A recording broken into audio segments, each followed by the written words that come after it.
Married 6 months, and their families are finding it painfully hard to come to terms with the tragedy. During our reconstruction, you'll hear the actual voice of a man police are desperately trying to trace. We begin at a shopping precinct in Tunbridge Wells, where Nicola had been working part-time. Oh, that's nice. Is it for someone special? Well, for my boyfriend. Would you like some ribbon? Yes, please. Nicky was a shy, private, quiet, dainty little girl, really. I hope he likes it. I'm sure he will. Thank you very much. Goodbye. Bye-bye. Harry was just the opposite. He was considerably older than her. A very likeable character, though, larger than life, but he seemed to come from a different way of life than that we were used to. He brought Nicky out of her shell, and she seemed to really enjoy life, being with him. Right you are, then. OK, you're a gentleman. Just leave it to me. No problem. Cheers, mate. Harry was always very protective towards Nicky. There was always a house full of flowers. They met in June and the wedding was in August. The whole thing we thought was rather quick, but it was like a roller coaster once it started. There was no way of stopping it. But again, they were very happy. We grew to like him very much. He used to come here to Sunday lunch most weekends. He seemed to be looking for a sort of a family unit, and he certainly became a very popular member of the family.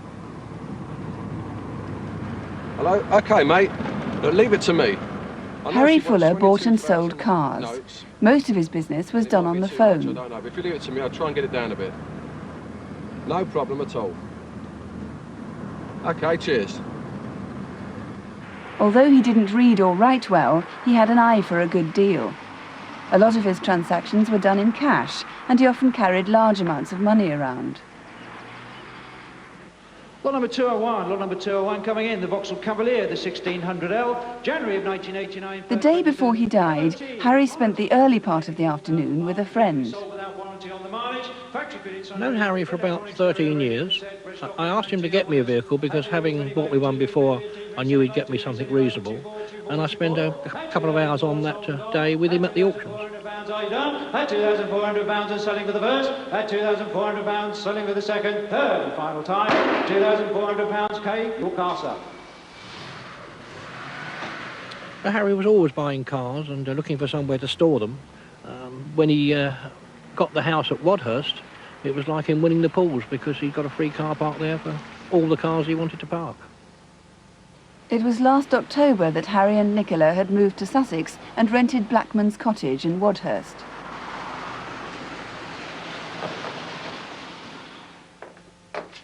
It's Tuesday evening. Nicola was going out to a reunion with some friends at a restaurant in Tunbridge Wells. Okay. I better go and get ready. Oh, your friend phoned earlier on, but she's going to ring you back later. A few days earlier, Harry started recording his phone calls. No one knows why. This is the only caller police haven't been able to identify. How are you doing? Very well indeed. It couldn't be better. I popped over last night to see you. What time? About 7. I was up the gym, up at the golf club at Tysus. There were some lights on, but I knocked. Right. See you in the morning, my darling. Hey, matey. 8 o'clock. Take care. Bye. Ciao now. Harry was a late riser, and to agree to an early morning meeting was very unlike him. Oh, it's Harry. He's on time. Harry had arranged to meet Nicola at the restaurant at about 11 o'clock to bring her home. Thursday. You're going Thursday? Yeah, to Lanzarote. Nicky was one of my closest friends. We'd known each other for a number of years. We used to go out together. Really good. Yeah, I hope so. It'd be a nice break, you know. Hello, Harry. Hello. Nicky and Harry seemed very happy together. They were going on holiday to Lanzarote the following week. She was really excited about going to get suntan before the summer. Early the next morning, a postman was startled by a car pulling out from behind the Fuller's cottage. It's normally very quiet in the morning, A dirty blue Ford Escort pulled out in front of me, which caught me by surprise. The passenger seemed 35 to 40, tall and well built, and the vehicle travelled towards Tunbridge Wells. Half an hour later, at about 7 o'clock, a witness saw two men get out of a cream-coloured Sierra and walk up the path to the cottage. The witness who saw these men gave the information anonymously. Police need him to contact them again. Hello, old son. Nobody saw the two men leave, but we know that Harry went out of the cottage about an hour and a half later, leaving the door ajar. Good morning, can I help you? 20 Embassy number 1, please. Thank you. 226, thank you.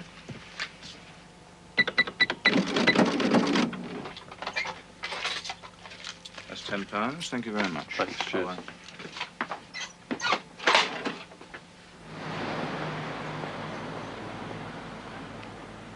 Nicky had gone to a reunion on Tuesday night, and I hadn't spoken or seen her since Sunday, so I decided to ring her at 8:45,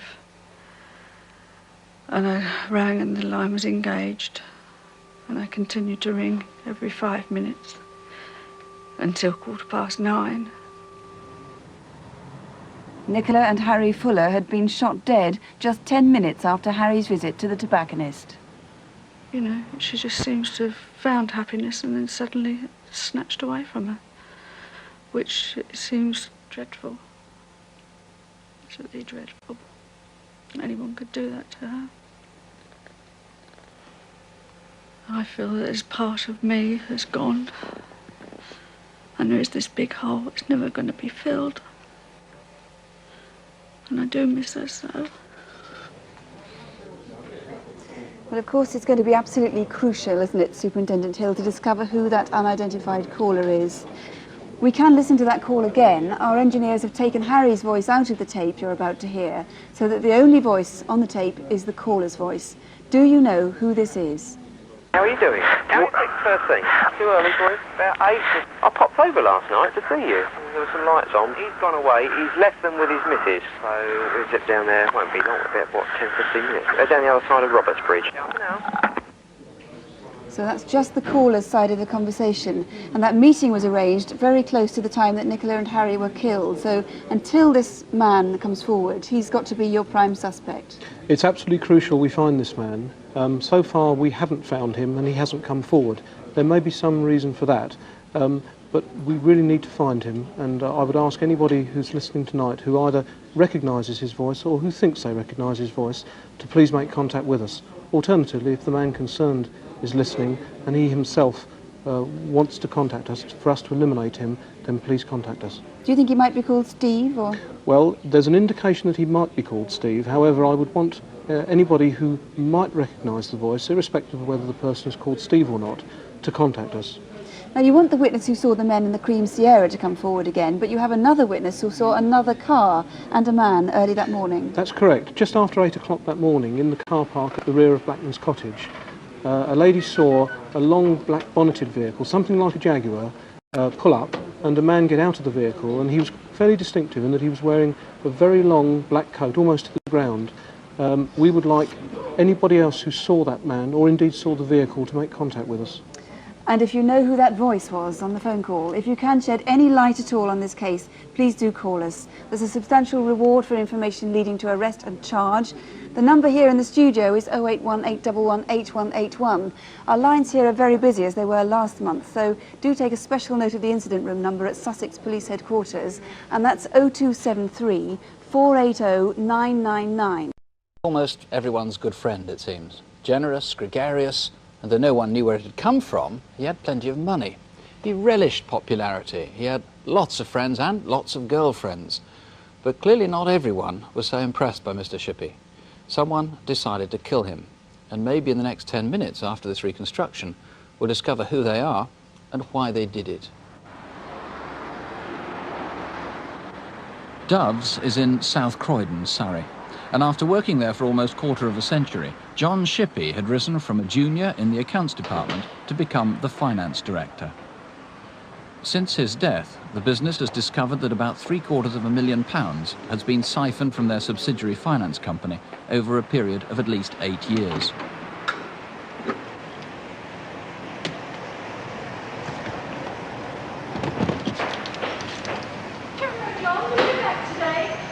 No, I'm going to the cricketers. Then I'm going to get some agreements signed. OK, have a nice weekend. You too, darling. Bye. I'd known John for nearly 8 years, ever since I joined the company. He was a big man. He had lots of presence. You always knew when he was in a room. If you had a problem and you asked him to solve your problem, he'd always try to do it. His local was the cricketers, and he had used the pub for many, many years, for both business and for pleasure. Here comes the boy. Was you in trouble? All right. All right, great. Hello, John. That's a good girl. John was a very outgoing man. Hello, lad. That's a lad. Met him in the pub in the cricketers. All right, John. Now then, what's this about Friday? Everybody all right for it? Yeah, no, that's right. John lived his life in thousands of little compartments, and you didn't really cross over from one to the other unless he really allowed you to. All right, lads, who's up for snacking? He was a completely larger-than-life character. A very kind, generous man, and just good fun to be with. I just cannot think of any reason at all why anyone would want to do any harm to John at all. The night of Saturday, the 14th of December, 1991. John and one of his girlfriends, Carol, had dinner with Joe Kavanagh and his wife at a local restaurant. You sure don't want to drink, John? No. I'm not getting it on the head until after Christmas. Tell them about the new boat. No. Got it? Yep. Where'd you get the white one? Yep, wood-footer. You ready for Spain in May? Probably need to get it, Is everything all right? Great, yeah. As usual. Osman, since it's Christmas, why don't you take a photograph? Give me the camera. Here you are.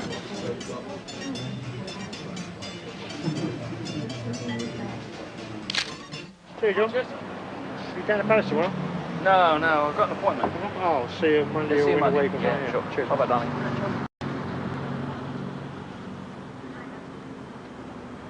The four of them left the restaurant at about 1 o'clock, and John drove Carol to the house he'd helped her buy in Ightham in Kent. Though he owned a number of homes, he spent much of his time here and would normally stay with Carol at the weekend.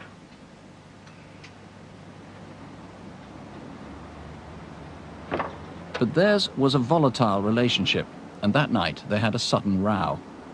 John left the house between 2 and 3 in the morning in his blue Ford Sierra Sapphire.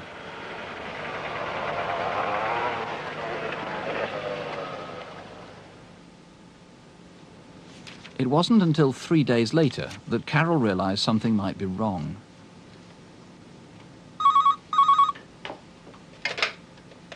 Hello. Hi, Carol. It's Joe. Oh, hello, Joe. How are you?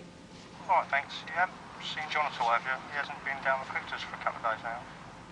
No, I haven't seen him since Saturday.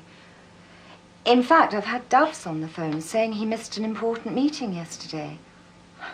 It's not like him at all. I'm beginning to get quite worried. 20 miles west of Ightham, the M25 crosses the M23 near the village of Merstham. Later that night, a witness was approaching the village on his way back from a badminton match. I was driving along Rockshaw Road towards Warwickswold, and I became aware of a car in front who was driving erratically. A driver and a passenger were looking in both directions and became nervous when I came up behind them. The moment I overtook them and went to look in and see exactly who was in the car, they both deliberately turned away, so I really only had a look at the back of their heads. The small network of roads next to the motorway is usually quiet, leading only to a scattering of private houses or to a nearby gypsy camp. Yet at 10 to 11, another witness saw something there that struck him as peculiar. As I passed the junction of Rockshaw Road and continued down towards Warwickswold, there were 2 cars parked on the near side. The car I came to first was a Ford Cortina, and the car in front of that was a blue Ford Sierra with a man leaning into the back of the passenger compartment. And as I passed them, I picked up the headlights in the mirror of the car, which I thought was odd. If one of the cars had broken down, that both of them had got their headlights on. In London today, the serious fraud... Just down the road, a couple was watching Newsnight. And the BBC has learned that a secret... God, what was that? I don't know. Sound like I come from the motorway. But you stay here, I'll have a look. No, I'll come with you. When to fund this. Having picked my wife up and entered Warwick's Wold again, there was a blue Sierra which was completely engulfed in flames. And I thought at the time that was the car that I'd just seen previously and passed about 20 minutes earlier. Fire and rescue. Yes, what's the address? In Merstham. Has a car fire, Warwick Wold, Merstham. We're on our way, sir.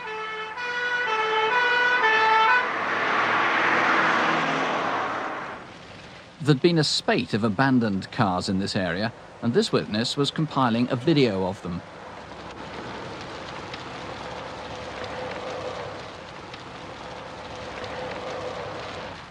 John Shippey's body was found in the boot of his burnt-out Sierra. He died from stab wounds. These are identical glasses to the ones he was wearing. They're Sofilo sporting glasses. They're missing, as is this watch, which is a fairly distinctive Seiko watch. So if you've seen these abandoned somewhere... And John Beavers, the cases, we saw him putting identical cases to these into the back of his blue Sierra Sapphire. The cases are missing too. Yes, they are. He kept all his personal and business papers in these cases, and he wouldn't go anywhere without them. The larger one is a Samsonite, hard grey plastic. The other one is a maroon leather case, both with combination locks. I would very much like to know where those cases are. Now let's just fix dates in people's minds. This is 10 days before Christmas. It was a bitterly cold night that Sunday night. Certainly. Sunday morning there would have been a very heavy frost on the car. Now, there was this 3-4 days between his last sighting and the discovery of the car. So somewhere that blue Ford Sierra Sapphire went during that period. It must have been garaged somewhere, left out on the streets. It's critical to our investigation. We must know where that car was. It was certainly somewhere for those 3 days. H613 CWS, as you can see. Where do you think it probably was? What sort of area? I would say it was in eastern Surrey, north-west Kent, maybe south London, Croydon, those sort of areas. It may have been outside a lockup. Someone may have seen it obstructing their driveway. We really must find out where that car was for those 3 days. Now, there was an implication, as we saw in the reconstruction, that he had an appointment on the Sunday. Yes, despite all the people we've seen, and we've seen numerous members of his close associates and business acquaintances, nobody has mentioned having that appointment with him on that Sunday, and I would very much like to hear from anybody who's made arrangements to meet John on that Sunday, the 15th of December. We heard how he sort of compartmentalised his life. I mean, do you think you've now spoken to everybody who knew him? No, he was a very complex character indeed, and in fact the way he compartmentalised his life has made my inquiry even more difficult. There's possibly parts of his life now that we haven't actually entered into, and if anybody else who's listening to this programme who knew John Shippey, was a girlfriend of John Shippey, had business dealings with John Shippey, who we haven't spoken to, please contact us. Just, it's a bit of a long shot this, but 3 canisters like this, camping canisters of gas, butane gas, were what detonated that explosion in the car.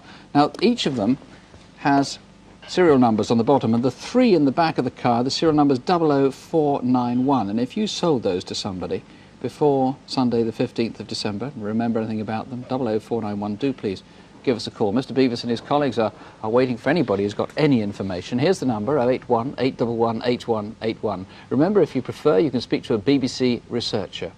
Or you can call Reigate Police Station direct. That's on 0737 765 040. This programme, cases where a person is murdered by someone unknown to them are very rare. Our next appeal is sadly one of the exceptions. We've changed the name of the key witness in the reconstruction which follows, which takes place in Wakefield on the day of the murder. It's Tuesday, 15th of March.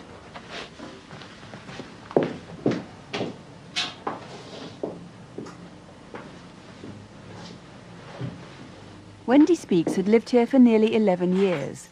Every morning she followed the same routine before she left for work. My mum was very happy living on her own. She had lots of friends, but she was a very private person. She kept herself to herself, and really, she didn't have any particular best friends as such. It was more myself and my sister. It was the three of us together, really.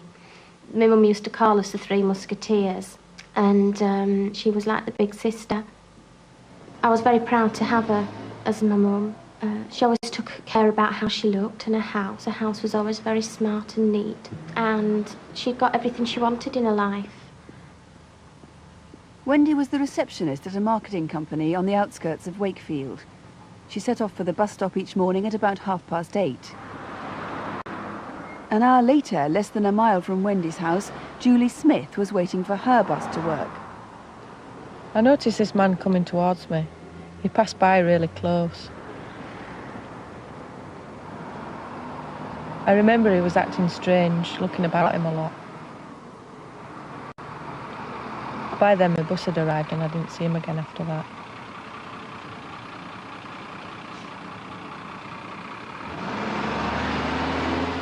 Look, I'm sorry about this, David. It's just that with Tracy living down south and I'm 52 next Thursday. Recently, Wendy had decided to leave Wakefield, and at work that afternoon, she handed in her notice. And thanks for all the work you've done for us. Oh, thanks, David. Thank you. It's now 5 o'clock. Julie had finished work and was on her way home.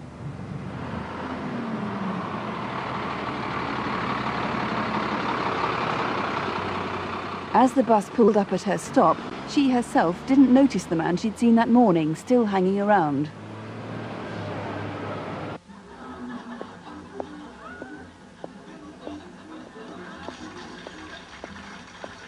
I realised that he was watching the young lady, what lives next door, and he stood there for a moment.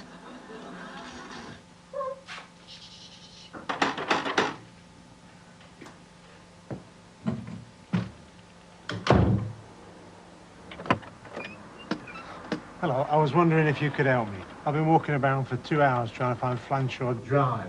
You any idea where it is? I'm not quite sure. I think it might be down off Flanshaw Road. He was acting strange, shifting around, and that's when I remembered him from the morning.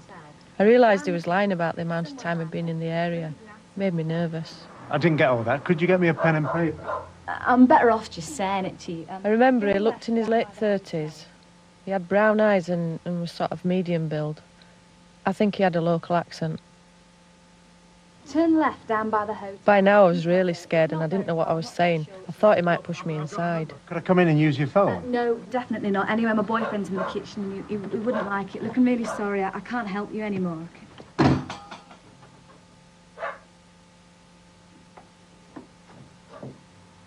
I never normally open the door to strangers, but I suppose he caught me off guard.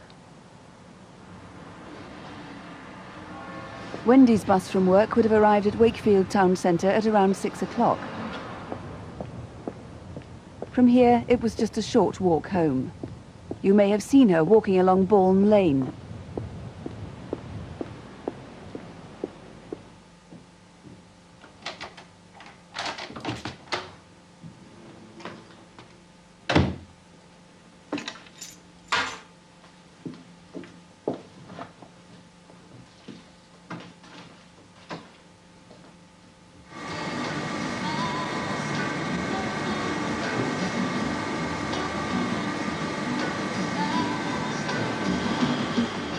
This silk screen printer was nearing the end of his shift. The factory is directly across the street from Wendy's house. I was looking out the window. The only reason why they caught me eye is because I've never seen anybody call at the house before. I'm pretty sure the woman lives here, but I've never seen the man before.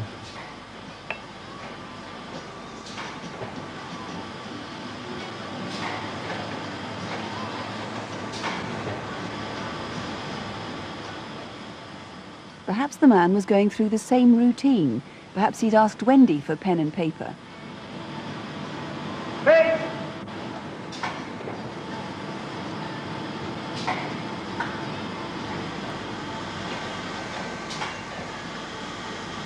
I remember being called away to the machine for a few minutes. When I returned to the window, the guy was leaving.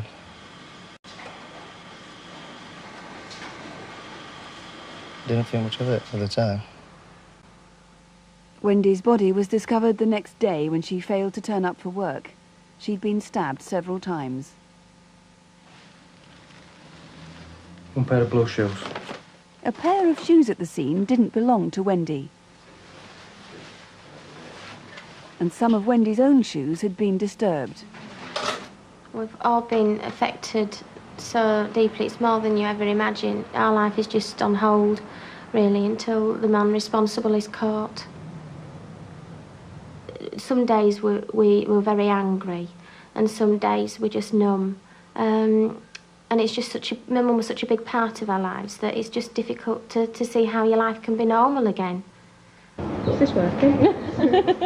I just miss her all the time. She's on my mind all the time. And may the love you share today be always of the best. These moments you will treasure because they mean the most. So let us raise our glasses, and while I propose a toast to the bride and groom. Bride and groom. Well, that was just last September at Wendy's daughter's wedding. Detective Superintendent Taylor, what was the motive for Wendy's death?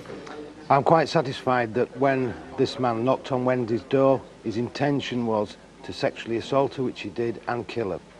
And he came prepared and brought certain items with him to do that.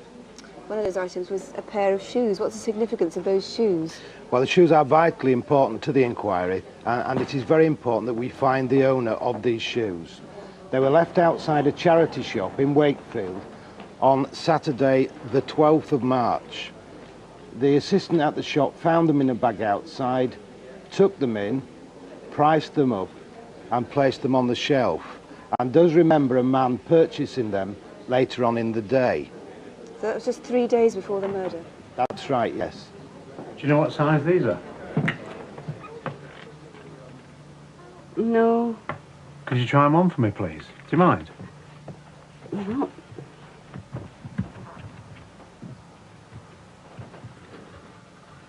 It's too small for me. Why, what size are you? 7. These must be a 5 or 6. OK, I'll take them. Now, we didn't use the actual pair of shoes in the film there. What did the actual pair of shoes look like? We've got a picture of them there. Yes, the actual shoes were last manufactured perhaps 6 years ago and have RP Ellen Oxford Street on the inside. So it's very important that the owner should contact you if Yes. they recognise that. The owner who got rid of those shoes wherever in Wakefield, please contact us. You need to confirm that the man who tried those shoes on is the man you're looking for. We do indeed. He also brought a piece of candlewick material with him. Yes, this was part of what he brought to the scene. It is a candlewick bedspread, and firms in the area of Wakefield actually cut these up into rags and they are sold. And it might be another link in the chain to identify the man. And a pair of stockings that he brought too. Yes, he prepared a pair of stockings and tied loops in them about 15 inches down from the top, which, although he didn't use them, would have fitted over someone's wrists. And it may be that someone in the past can piece that together. What sort of man do you think would commit a crime like this? Well, we've spoken to offender profilers and witnesses, and we've put together what we think is a picture of this man. He didn't alarm Wendy, so he would be of normal appearance and voice. Normal intelligence. I think that he may be local, although I don't discount that he could be just a visitor to the area. One of the witnesses described the possibility of some dark bands around the top of the arms on his bomber-style jacket, which is the same as the prison service issue, and therefore he may have been a previous offender for sexual offences.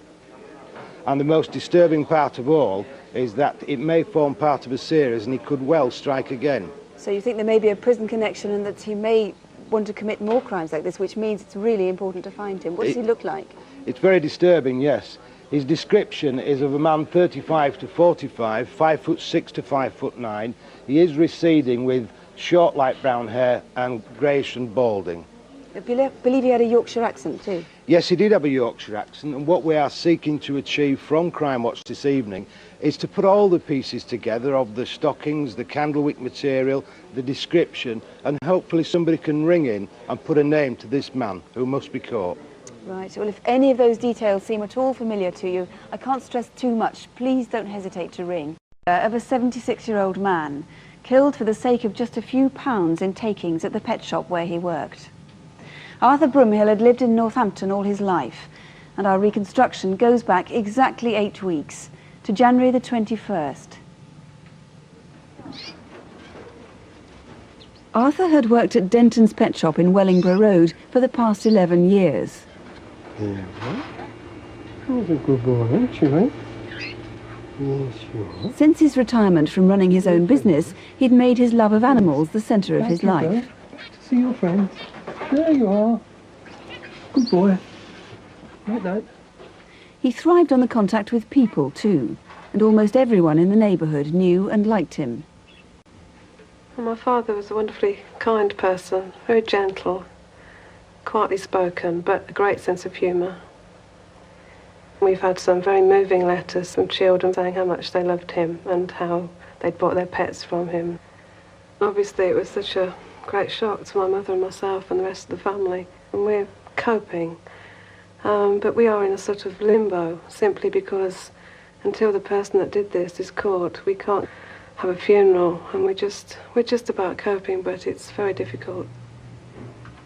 Thursday the 21st of January, the day Arthur died. He'd been in charge of the shop for a fortnight while the owners were away. I got your orders for you. Oh, that's great. Thanks a lot. There you are. How much do I owe you? £3.80. I've known Arthur for about 4 years, and he was a lovely man, very friendly, very helpful, and we always had a chat. Very busy, yes. Have you? Well, the Dentons have been away, you see, Oh, so have they? I've been here all on my own, working late at night. When he told me he'd been staying late, cashing up, I must admit I was very concerned. No. Thanks very much. Thank you. Bye. Bye. It's now 5:30. Hello there. Oh, are you still open? Yes, you're in luck. I was just closing. Oh, good. Have you got any guinea pigs? Yes, come in and have a look.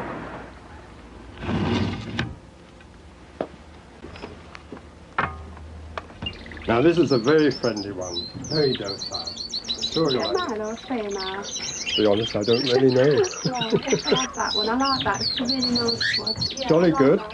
I'll put it in a box for you. Right, thanks very much. Well, good night then. Bye then. Good night.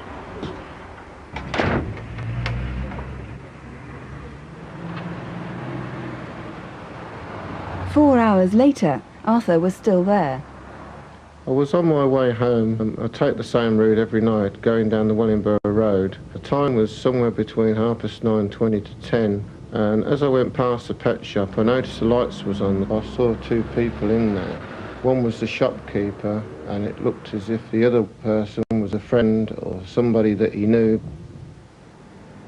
This is the last time Arthur is known to have been seen alive.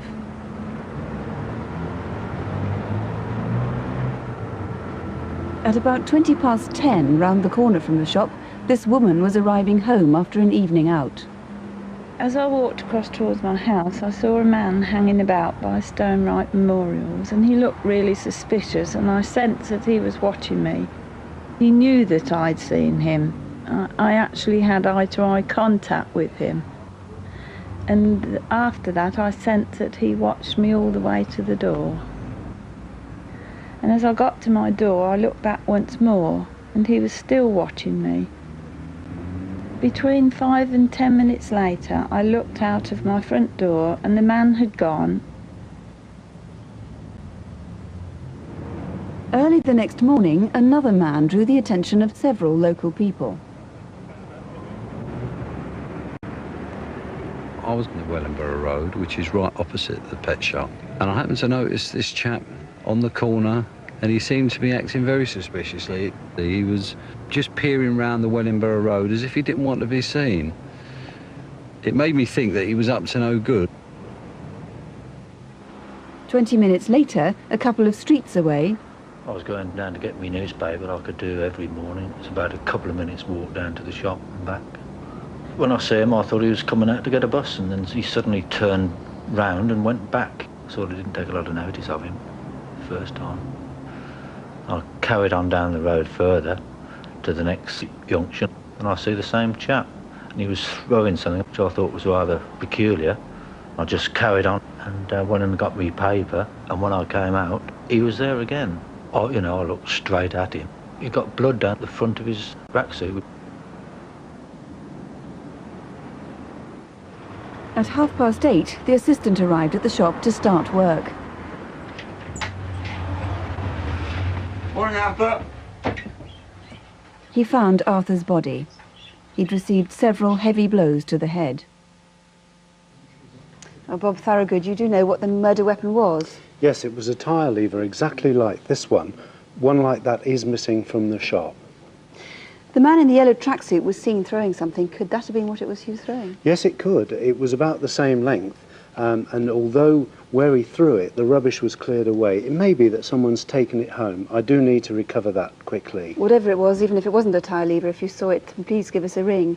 What description do you have exactly of the man in the yellow tracksuit? Well, he was in his mid-30s. He was about 6 feet tall, with blonde hair, and on the morning he looked quite dishevelled. And what about the other man in yellow seen the night before, the night that Arthur died? Yes, of course, that was a very different yellow jacket. It was like a road worker's fluorescent jacket.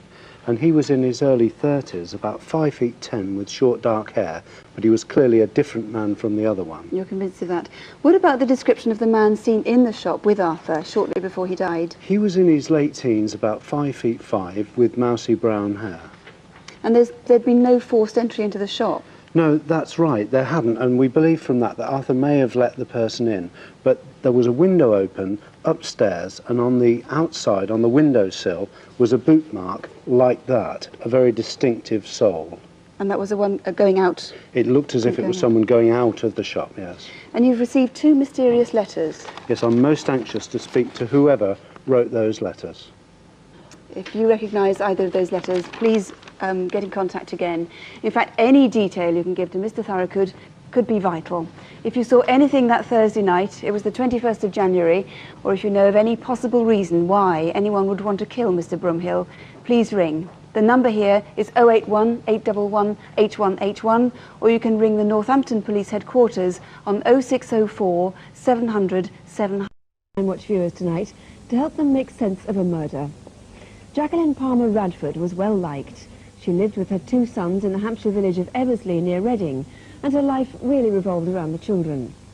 11 weeks ago, she was found dead at her home. Jacqueline's sons are played in our film by actors and have been given fictitious names. Our reconstruction begins in Eversley on Tuesday the 31st of March, the day before her death. Do you need any help with your homework tonight, son? Yeah, that'd be great. Jacqueline and her husband separated a year and a half ago after 18 years of marriage. She and her 2 sons, 17-year-old Sam and 6-year-old James, had continued to live in the family home, Riversdale House. So what do you 2 fancy for dinner tonight, then? Lasagna or pizza again? Pizza, pizza!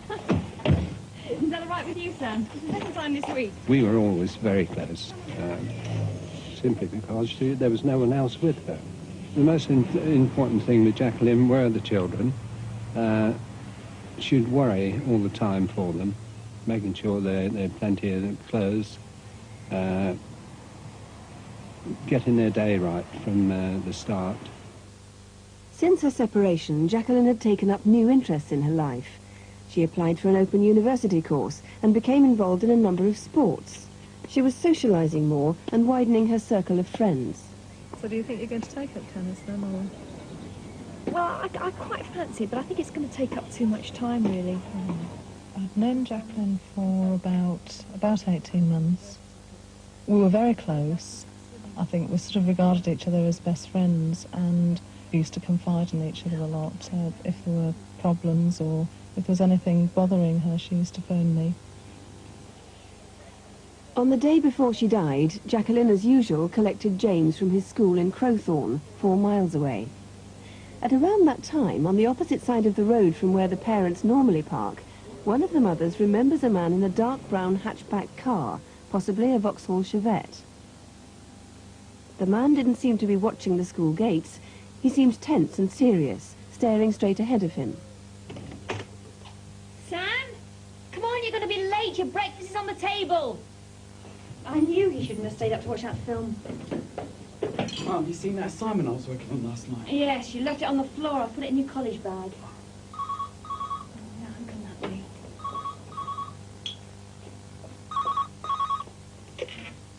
Hello?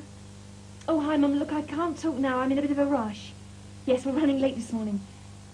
OK, fine. I'll call you later. Yep, bye.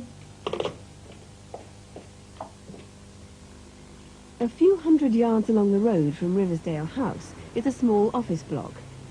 The main road through the village is a clear way, and employees arriving for work at about 8:30 that morning remember seeing a stranger in their small car park.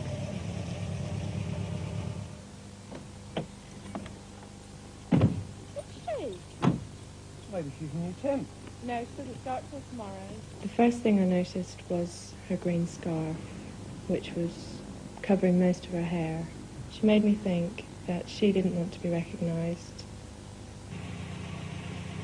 Jacqueline would have driven past the car park as she took James to school just before 9 o'clock. 10 minutes after that, Chris Gaylor drove through the village. I was on my way to work in Reading. As I came into Eversley, there was a brown Chevette type car stopped in front of a house, indicating right, but there was no oncoming traffic. I waited behind the car for 10 to 20 seconds. He then turned into the driveway. As I looked up the drive, there was a stone drive with a couple of garages at the end. There was no cars in the driveway. No one saw the car leave Jacqueline's driveway. Was it there when she returned from the school run 10 minutes later? Her mother remembers she sounded her usual self on the phone. Well, actually, I'm going shopping. I've got to go and buy James a new jacket. Yeah. Yeah, I thought I could try that new shop. Later that morning, the beige car was still parked outside the office block. I noticed the same car in a different parking space. The lady was still in the car, but she'd taken the scarf off her head. She was very, very pale, red or ginger, short hair. I got the impression that she was very slim. She seemed to be parked outside until at least mid-morning. At about midday, someone saw a smartly dressed man with a clipboard outside Riversdale House. There were plans to sell the house, although it wasn't yet on the market, but perhaps this was an estate agent or a surveyor. He may have seen something significant. At 4 o'clock, James was still waiting for Jacqueline to collect him from school. Come on, James. Mummy's not here yet. Shall we go and phone her?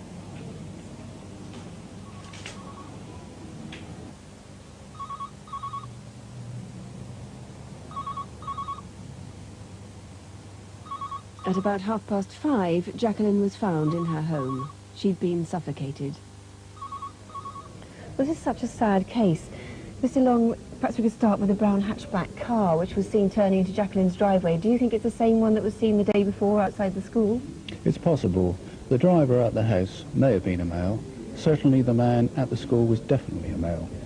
We have a photo fit of that man. He's described as 40 years, sandy-coloured hair, mid-brown, scruffy on the top, wearing a white shirt over a grey pullover. He had a particularly pale complexion and looked ill. Right. Now, what about the woman in the beige car? Very important we trace that person. Anybody that would know the identity or the make of the vehicle or knows anyone that's loaned or hired a vehicle of that description to such a person, I'd like to know. Right, remember we're going back to the end of March or the beginning of April. There was the man with the clipboard in the afternoon, which just might tie in with a pen you found in Jacqueline's driveway. Yes, fairly common pen that retails for about £32 in most outlets. It's a shaper country. pen with a zigzag design on it. Yes. Something we didn't see in the film. At about 11 o'clock in the morning, a man was seen running near Jacqueline's home. It's about 300 yards away, a rather unusual man wearing a raincoat, jogging bottoms, training shoes, carrying a plastic Sainsbury's bag and another bag that looked like an airline bag. If you saw him, you'd remember? Yes, simply like to know who he is. And something else not in the film, we, in Jacqueline's house, we found an open university prospectus with a name on it, Lawrence Gillam, and a time perhaps, so it looks like 10:40. That's quite correct. The importance of that, she might very well have had an appointment with somebody. We'd like to know who Mr. Gillam is. Please, if you can help, please call us. The number's 081 811 8181 here, or you can call the Basingstoke Police Station direct, and that number's 0256 473 1. Merciless crime in which a young man became a killer. Perhaps the event started as a prank or even in preparation for a robbery. But one day, a month ago, in Kirk Langley outside Derby, things got terribly out of hand.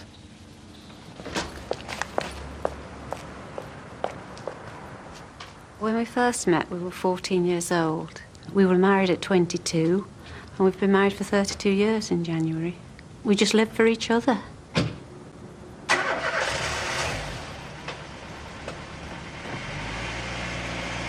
We never went anywhere without each other. We didn't need anyone else. We were just so happy in each other's company.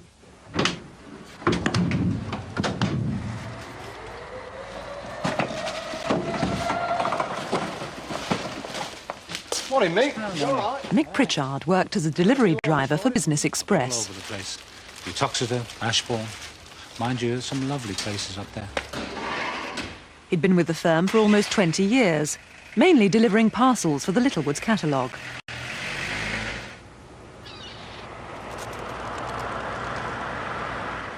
He loved his driving. He was such a careful driver.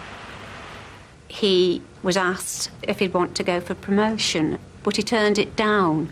All he wanted was to be out in the fresh air, doing a job he loved and helping other people. That day, Mick's deliveries took him across his beloved Derbyshire as usual. At 3:10, he was nearing the end of his deliveries. After Quandon, Mick drove the 4 miles to Kirk Langley. Now with only 10 parcels left to deliver.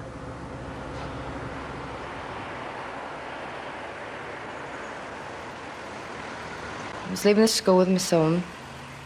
I got to the end of the road to cross Moor Lane to go up to the Cunnery.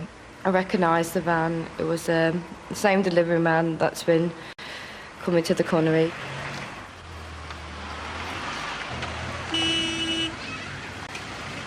I thought for 1 second that they're going to collide, but they didn't.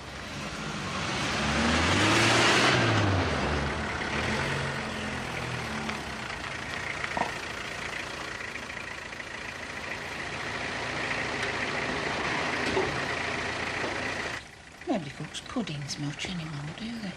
Oh, it's the catalogue delivery. Oh, go and get the parcel from her, will you?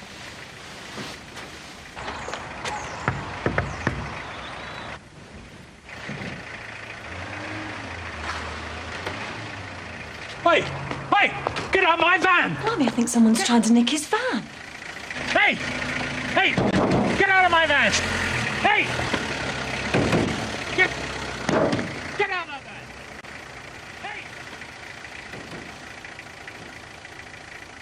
Mick had got such high principles of high morality. He got a very deep resentment for anything that was wrong. Hey! Get out of the way! Get out of the way! Get out of the way! Oi, come on!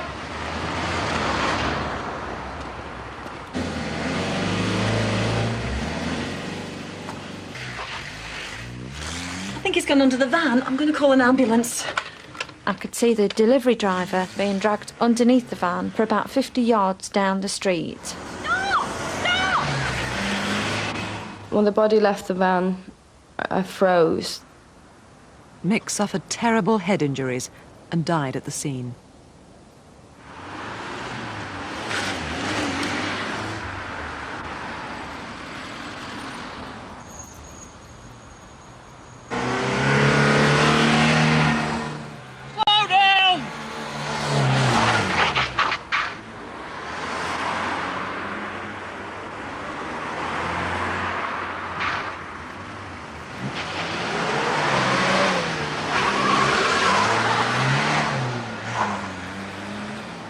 Initially I thought it was like a road rage between the two van drivers.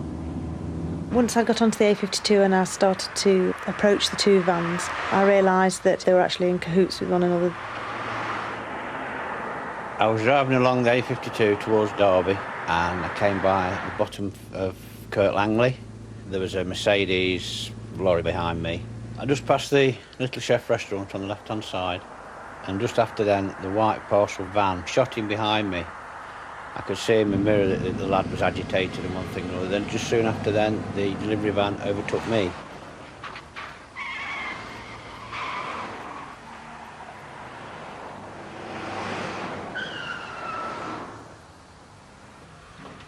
Mick's van was abandoned on the outskirts of Kirk Langley.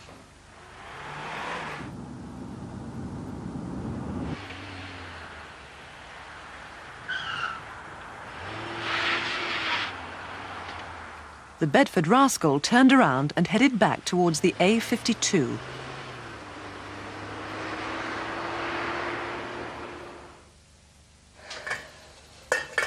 If he knew that he was going to be late, he always used to ring me.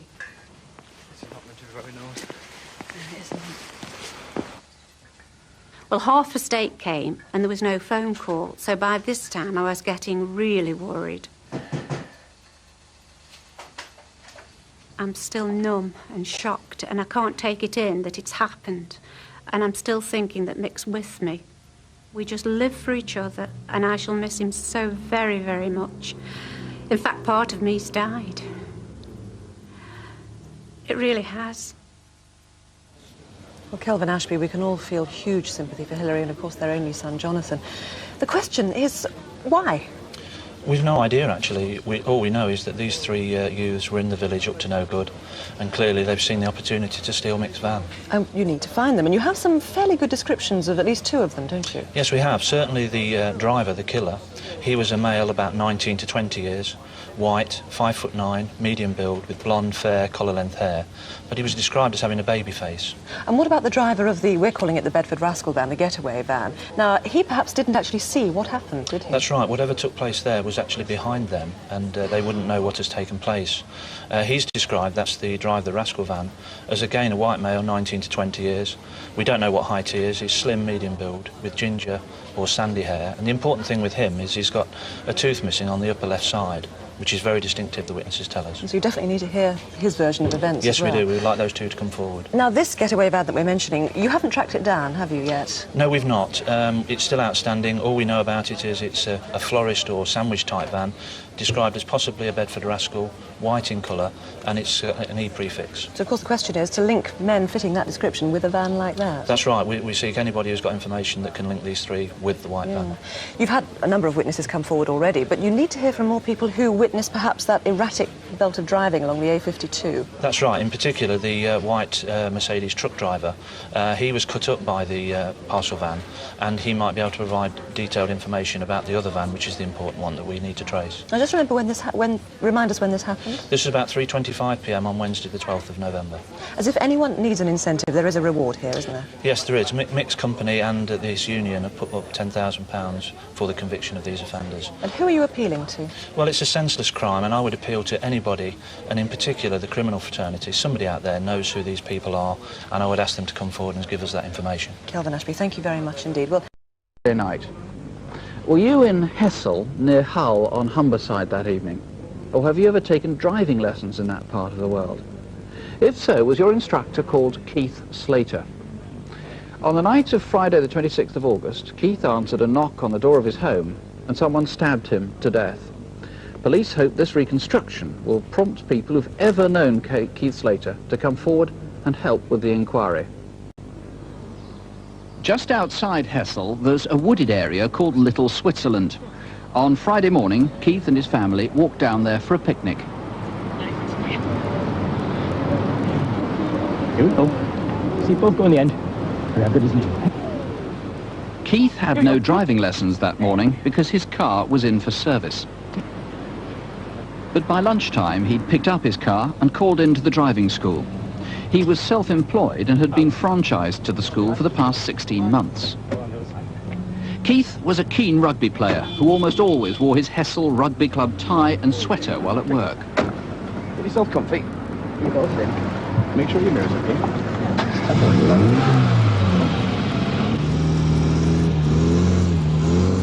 That's right. Now, if you just follow the road round. That's it, now careful. That's it. That's fine, he's got right away, he's coming first. That's smashing. That evening at 8:30, Keith's wife Carol finished work. She'd just started a part-time job as a cashier. There was a sale on at home base and she'd had a difficult and busy evening. I had to remember all those codes. I had to print on codes every time I came up with the stuff. Oh. Just before 9, after a little bit of shopping, they arrived at their home on Bonaccord Road. The children were staying the night with their grandmother, so the two of them came back to an empty house. But 18 months ago, they blocked his drawbridge for the last time and moved here to this... After dinner, Keith and Carol spent a quiet evening watching television. But shortly after 10:30, Carol, who wasn't interested in the programme, went to bed. I'm going up now. An hour later, at 11:30, Keith went up too.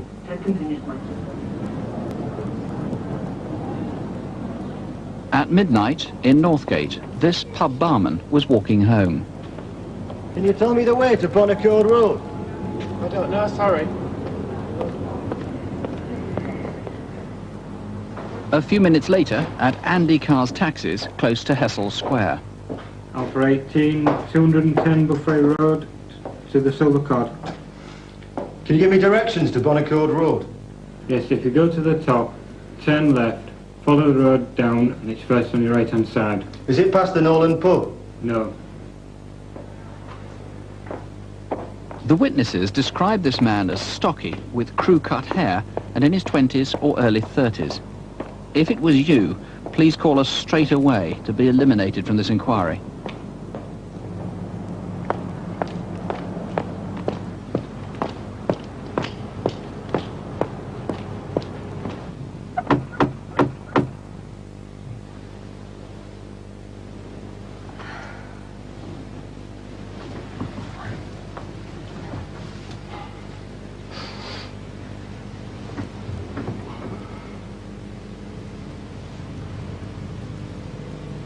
Keith, is it the police?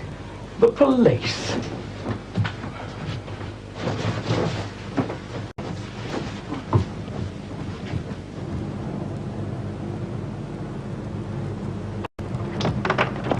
Keith Slater. Here! Keith! The screams were heard by a couple walking home a block away. They thought it was a party.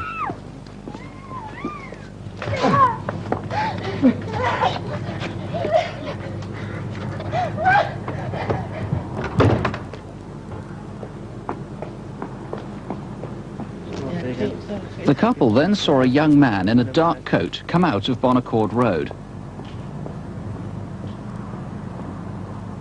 At 12:25, a man was sighted heading towards the footbridge which spans the railway line and Clive Sullivan Way.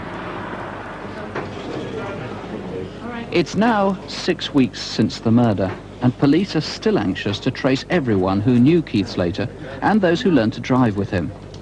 In particular, they'd like to hear from one young woman. A blonde girl was seen with him several times between February and July at the National Pub on National Avenue in Hull. She was petite, described as stunning, and witnesses remember that she wore a good deal of gold jewellery. Was this you, or do you know who she was? She and Keith were also seen here in Cottingham. She was aged around 20, was smartly dressed, and may well have carried a briefcase. There's another woman detectives need to trace. On the day before the murder, a rugby friend of Keith's flashed his lights at Keith's car on First Lane, Anlaby. It was about 8:45 in the morning. Although Keith's diaries show no lessons booked for that time, a woman with fair or brownish hair was driving the car. Do you know who she was? Mr. Lilly, were those two different women or one and the same? Well, the evidence is that the descriptions do differ somewhat, but really it is something we must keep an open mind on. Now, there must be suspicions that Keith was having an affair with somebody whose boyfriend or husband didn't like it, or at least he suspected they were having an affair and took it out. Yes, this is obviously an area that we've looked at. Inquiries have brought forth many useful lines, and that is one of them, yes. Now, obviously, this woman or these women have done nothing wrong themselves. Obviously, if they don't come forward after an appeal, there'll be people who are bound to suspect that they're some sort of accessories to the murder. But you desperately need these women to come forward. It really is imperative that these two women come forward. It is true to say that they have not committed any offence at this stage, but they really must come forward. I would urge also, of course, that if any relative or friend knows who these people are, then please come forward as soon as possible. It really is imperative that we trace these two people. Okay, now the man himself, who seems to have known something about the area, we've got quite a good description of him, haven't we? Yes, we have an artist impression which was done by Carol Slater. Carol saw the assailant fighting with her husband as she came down the stairs, having heard the disturbance. And she made an artist impression as a result of that. What I would say, of course, is that that is exactly as Carol remembers him. I wouldn't feel for 1 minute that he has such starry eyes if he's sat at home now, or indeed in a pub. But we must say that is as Carol remembers him in the heat of the moment. Now, someone must have suspicions about a boyfriend, a husband, somebody they know who looks a bit like that. But one thing is that he must have got covered in blood that night. Yes, Carol was covered in blood because Keith was bleeding quite profusely, and she was covered in blood as she helped him back in. The assailant must have been well covered in blood. What I would say is that there must be someone sitting at home who knows that someone came home during the early hours of Saturday the 27th of August, covered in blood, acting suspiciously. They must hold a question mark against such a person, and I would urge them, please contact us here or at the police station as soon as possible. If you think you know who that man is, if you think you can help, if you think you know who those women are, if you knew Keith Slater and haven't yet contacted the police, and above all, if you know that woman or those women that were seen with him, please call us right away. 01811 8055, or call the incident room at Hull. That's on 501 222. That's 0482, the code for Hull, 501 222. This is an indiscriminate, futile murder. It's the kind of crime that happens luckily very rarely, but that's no consolation for the victim's family and friends. Shirley Leach was a pensioner. She lived in Greater Manchester, and our reconstruction begins in the small hours of Friday the 7th of January in Bury town centre. Yeah, it's a good night down there on a Thursday. That's not bad. Have your mates gone home? Yeah, they got a cab earlier. God, I'm stuffed. Here, have you got any fags left? Yeah, just the one. We'll share it. I'll have to go to the loo first, though. Is there a bog round here? Yeah, there's one in the bus station. Come with us. It's a bit dark. The couple walked to the toilets at the Bury interchange, the town's central bus depot.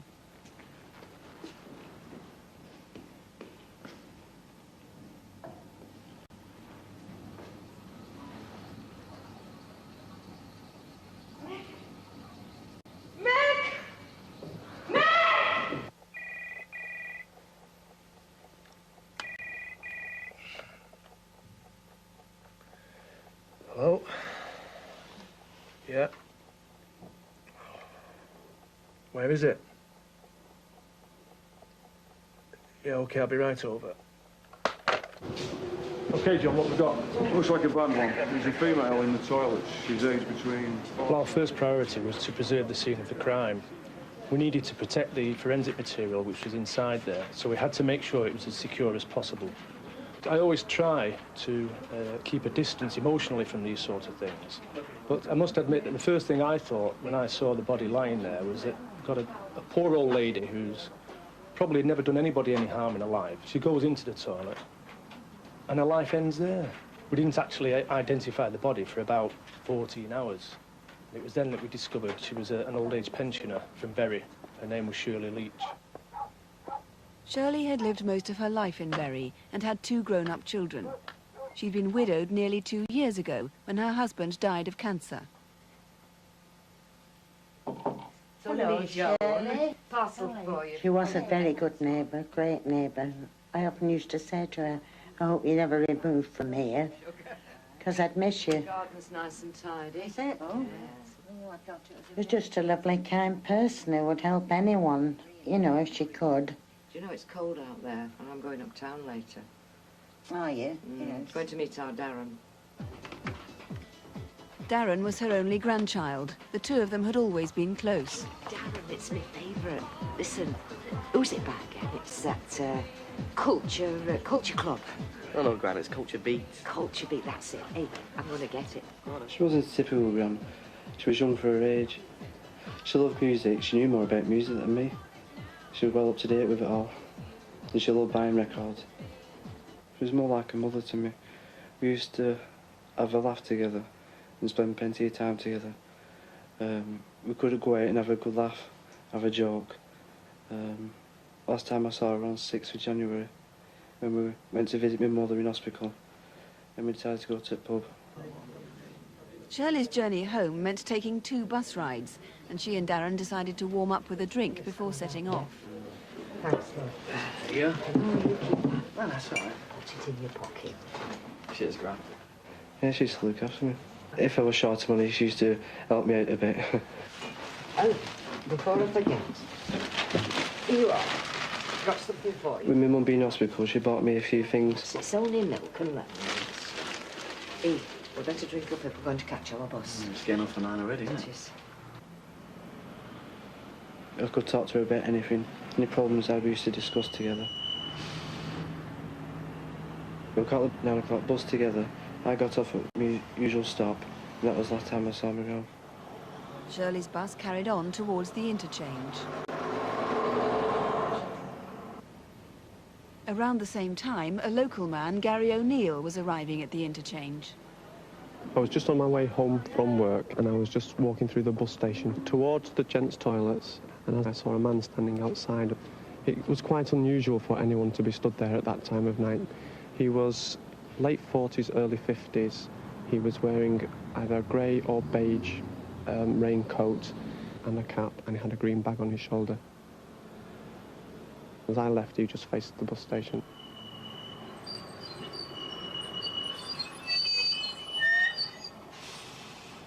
It was about 9:10 when Shirley got to the interchange. The connecting bus she'd intended to catch home had just gone. 2 of the hospital cleaners recognised her at the bus stop. Have we missed bus? Yeah. We're always missing it. 4 times out of 5. What time's next? It'll have to be the 25 to 10 now, won't it? That's another half hour. Hey, let's go and have a look at the 90 timetable, see what time that goes.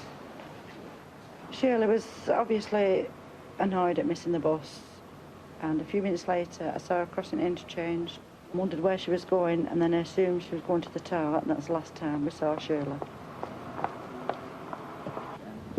About 15 minutes later, some teenagers were chatting nearby.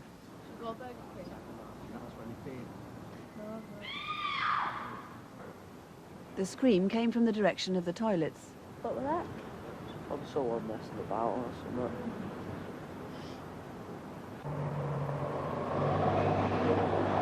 Oh, look, it's gone. At around the same time, these 2 sisters were on their way home after a game of bingo. We'd have caught that. I told you we shouldn't have played that last game. Am I going to get home now? Me and Joan were talking. She was worried she'd missed the bus. And I happened to glance to the ladies' toilets. I'm going to get home now. Oh, look, Joan, what's that man doing going in ladies? Oh, look, what's he doing now? He had his back to me the whole time. He were around 5'6" to 5'9". He went out of my view then. Police believe it was around this time that Shirley Leach was murdered.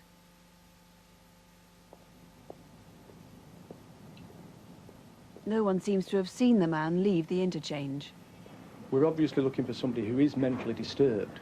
He needs to be caught very quickly. He needs medical help. The particular worry we have is that this was a horrendous crime to commit. She was butchered, she was sexually assaulted, and I just thought, what's the world coming to? Well, Mr. Maskew, that was such a tragic case. Shirley used to make that journey every night for 2 weeks to visit her daughter in hospital, and that was the first time she'd ever missed her connecting bus. That's right. It was the first time she'd ever missed a bus. But even if it had happened on other occasions, quite often she'd been accompanied by other members of the family when she'd made that journey. So if that had happened on other nights, it would not have made any difference. It was the first time she was on her own as well. Indeed, yes. What sort of person do you think could have done this? Clearly a very dangerous individual. If anything, Shirley was a little bit more timid than the actress portrays it in the reconstruction, and certainly she was smaller in build. She was clearly a vulnerable victim who I think was selected for that particular purpose. 3 people altogether have described the man we saw there in the film loitering at the Bury interchange. Do you think all those 3 people actually are describing the same man? Certainly the descriptions are very similar, the one exception being about the top coat that he's seen when he's first seen outside the gents' toilets. That anorak with the drawstring is not visible on the other 2 sightings, but nevertheless the remaining description is so similar that I think it could well be the same man, although obviously I can't exclude the possibility there may be more than one. The last sighting, in terms of time, was at about 10:10 that Thursday night, wasn't it? That's right, that's at 10:10, and it's a young girl who's waiting at a bus queue when she sees the man walking across the interchange, and he is in fact leaving the interchange at that point onto Angolan Way. He's holding to his face a white tissue or a white handkerchief, which is blood-stained, and he could well have been bleeding from the face. What precisely is the description you have now of this man? It's a compilation from the 3 witnesses, and he's aged between 40 and 50 years of age, 5'7" to 5 feet 8 inches tall, and certainly on the night of the murder he was wearing a sports coat or suit-type jacket, a flat cap, or as a hairstyle which creates that impression. Any indication at all for you where he might have come from? Now that's a difficult one. It's a busy bus station where the incident occurred, and it's also the Metrolink for the tram services in Manchester. He could in fact have come from anywhere in the country. How are you hoping that viewers tonight might be able to help? Hoping by someone who may recognise the man from the description and the reconstruction. It may be someone they know, particularly females. It may be someone that they feel uncomfortable in his presence. He meets the criteria in terms of age and height, and it may be some other thing that means that they're connecting with this incident. And if that's the case, I would ask that they please contact. And of course anybody else who may have seen the man answering that description on that night. Anyone else with any information whatsoever. It's such a dreadful crime as this that I really do appeal to people, if they've got any information, to make contact with me. Mr. Maskew, thank you very much. And just to remind you, we're talking about the evening of Thursday, the 6th of January at the Bury Interchange bus terminal. If you can help, please call us here in the studio. This is the number here, 0500 600 600, or you can ring the incident room direct, and that number is 061 856 838. Heard became the first postman to be murdered in connection with his work in nearly 4 centuries of the postal service.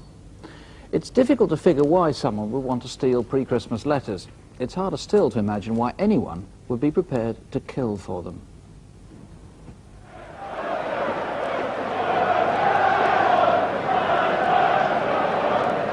David Heard lived all his life in Sheffield, and all his life had gone to see United.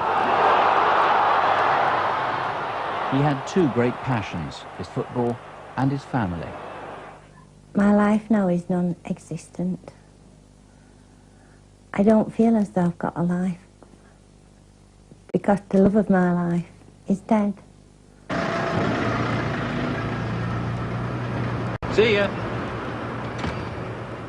David had spent 31 years working for the Royal Mail. David loved his work.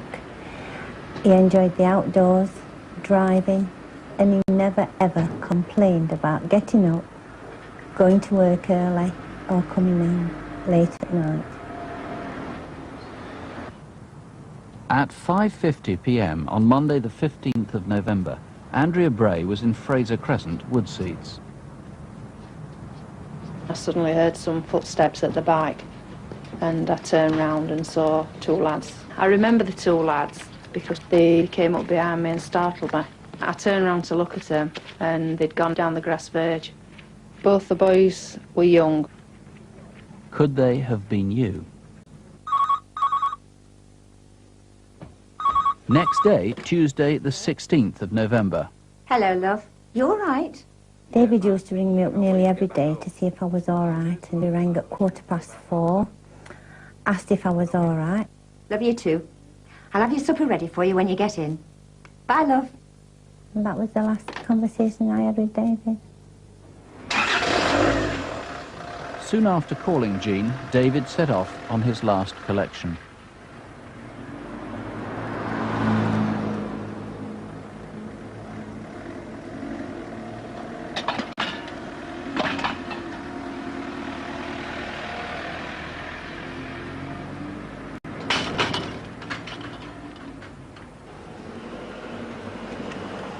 At 10 to 5, Andrea Bray was once again in Fraser Crescent.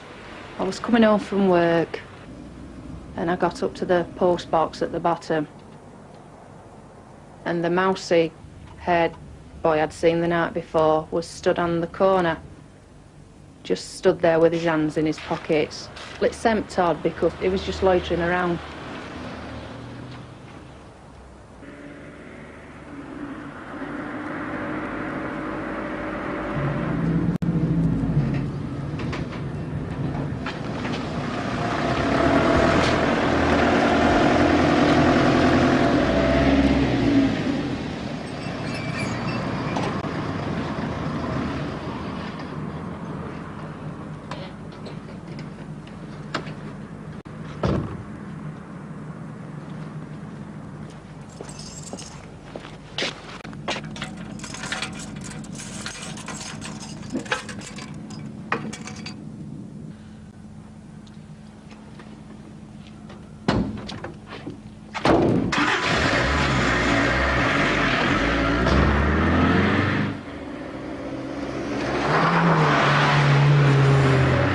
Moments later, the van was seen travelling at high speed, following a dark Cavalier.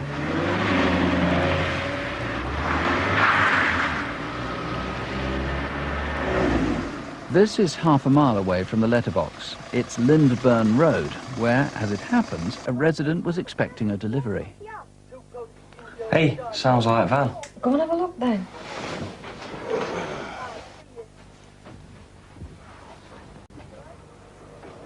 I knew he went to postman. He wasn't wearing a uniform. He wasn't old enough to be a postman. He wasn't old enough to be nothing. Come here.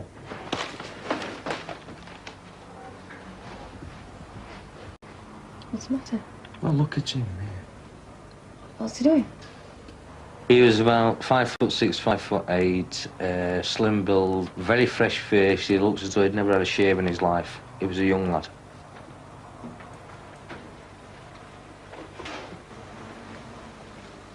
He sat in the front of the van and he shot round as though somebody shouted him from behind. Where's he going now? He's moved to the back of the van. There's another lad with him. The second guy, he was like stocky built. He was maybe about 5'8". His hair was very unkempt. He walked across to the car, which was a dark Cavalier. He got something out of the car, then moved to the back of the post office van. Can you see what they're doing? No, I don't know. The movement seemed as though they were moving stuff out the back of the van into the back of the car. Wait, he's coming back. The driver of the van walked back round to the front of the van and then wiped the door handle and walked back. They got into the right on the back seat of the car and they drove off.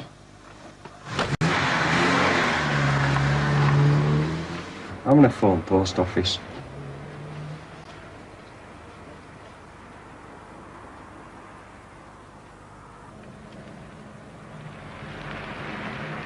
Meanwhile, back in Fraser Crescent, a motorist saw someone lying in the road.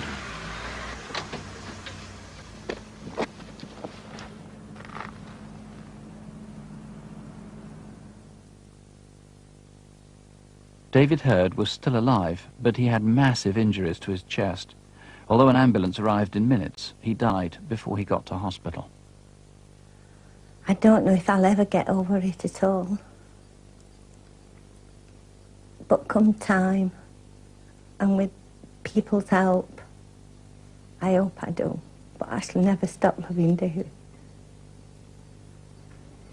John Booth, David had been hit on the back of the head. He'd then been run over in his own van. Why? I mean, was there any money on board? No, there was 4 postal packets removed from the van, but there was no monetary value whatsoever in the van at all. They're quite extraordinary.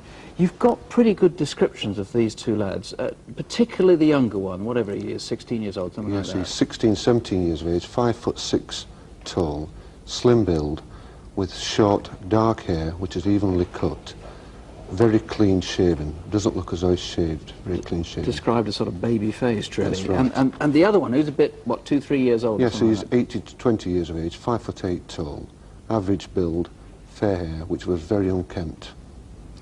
Now, the vehicle that they were in, it seems, this Vauxhall Cavalier, you've got a rather better description than we gave in reconstruction. That's right. It's a Mark II Cavalier, which ranges from X to F registrations. It's a 5-door hatchback, and it is dark in colour, and that is still to be traced. Now, you've made a lot of inquiries in Sheffield. I know you've actually had a huge response. Everybody's been trying to help on this one. Could this have been organised from outside Sheffield? That's right. We're now in the 9th week of the investigation. There's been a great deal of response from the local people of South Yorkshire. Many inquiries have already been undertaken, but we're now looking further afield. In particular, we've got teams of detectives working in the Manchester area and on offences that have taken place of a similar nature elsewhere in the country. You still need to eliminate those two lads we showed in the reconstruction who were seen there the night before. I mean, if somebody's heard something on the streets, if somebody's heard some gossip, if somebody's got some suspicions, it's always difficult, basically, to shop somebody that you know, particularly if you care for them. Right. All I would say to those individuals that if they ring and contact myself or the incident room at Ecclesfield Police Station, any information that is given to us will be dealt with in the strictest of confidence and will be taken through and dealt with in that nature. Okay, I should say there is an enormous reward on this very, very big for normal criminal inquiries. £50,000 for information leading to conviction. So if you can help in any way with this case, the number here in the studio is 0500 600 600. Or you can call South Yorkshire Police. It's another free call number, 0500 400 200. That's 0500 400 200. For all those 20 years, and indeed was the first reconstruction we ever showed. It's a macabre story made even more bizarre by this letter that was sent to the police by a man who claims to be the murderer. Do you recognise the style? It may have been written with a ruler and a mapping pen, and look in particular at those peculiar S's that are written in the form of exclamation marks. It's a bit like some computer shorthand. Now, the letter could be a decoy, it could be a hoax, but if you know who wrote it, you could save someone's life. In fact, now police fear that in the 20 years since, the culprit must have struck again, and probably repeatedly so. 2 decades ago, Chris Barnfather was a young detective in Nottinghamshire Constabulary. This remains the most emotionally draining case he has ever dealt with. All those years, he's stuck with it. The victim was Collette Aram. 20 years on, Chris reviews the original film and reveals new evidence. Well, Collette was abducted from the side of the road. She was probably struck at that time. She certainly had a head injury which would support that. She was dragged into a vehicle. She would have been terrified. She was driven 2 miles up the road, probably fighting in the back of the vehicle. She was dragged from the vehicle where she had her clothing removed, and she was subjected to the most appalling and violent sexual attack.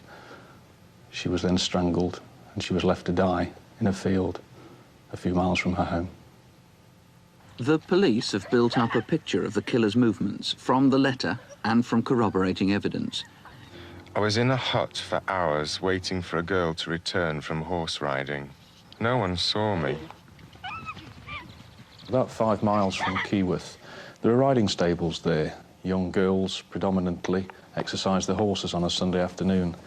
Sometime before 4 o'clock on that particular Sunday, a man was seen loitering around an old hut which is next to the stables. I say a man, I believe that's our man.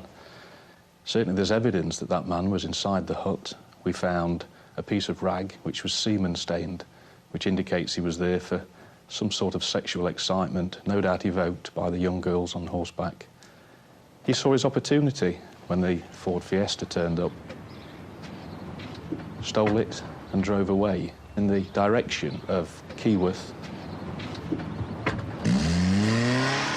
This whole tragic sequence of events that led to Colette's brutalised death started with the theft of that motor vehicle. This individual spent over 3 hours in the Keyworth area, driving around, looking for a young girl. He certainly followed other young girls that afternoon. He made approaches to other young girls. They were fortunate. Collette wasn't.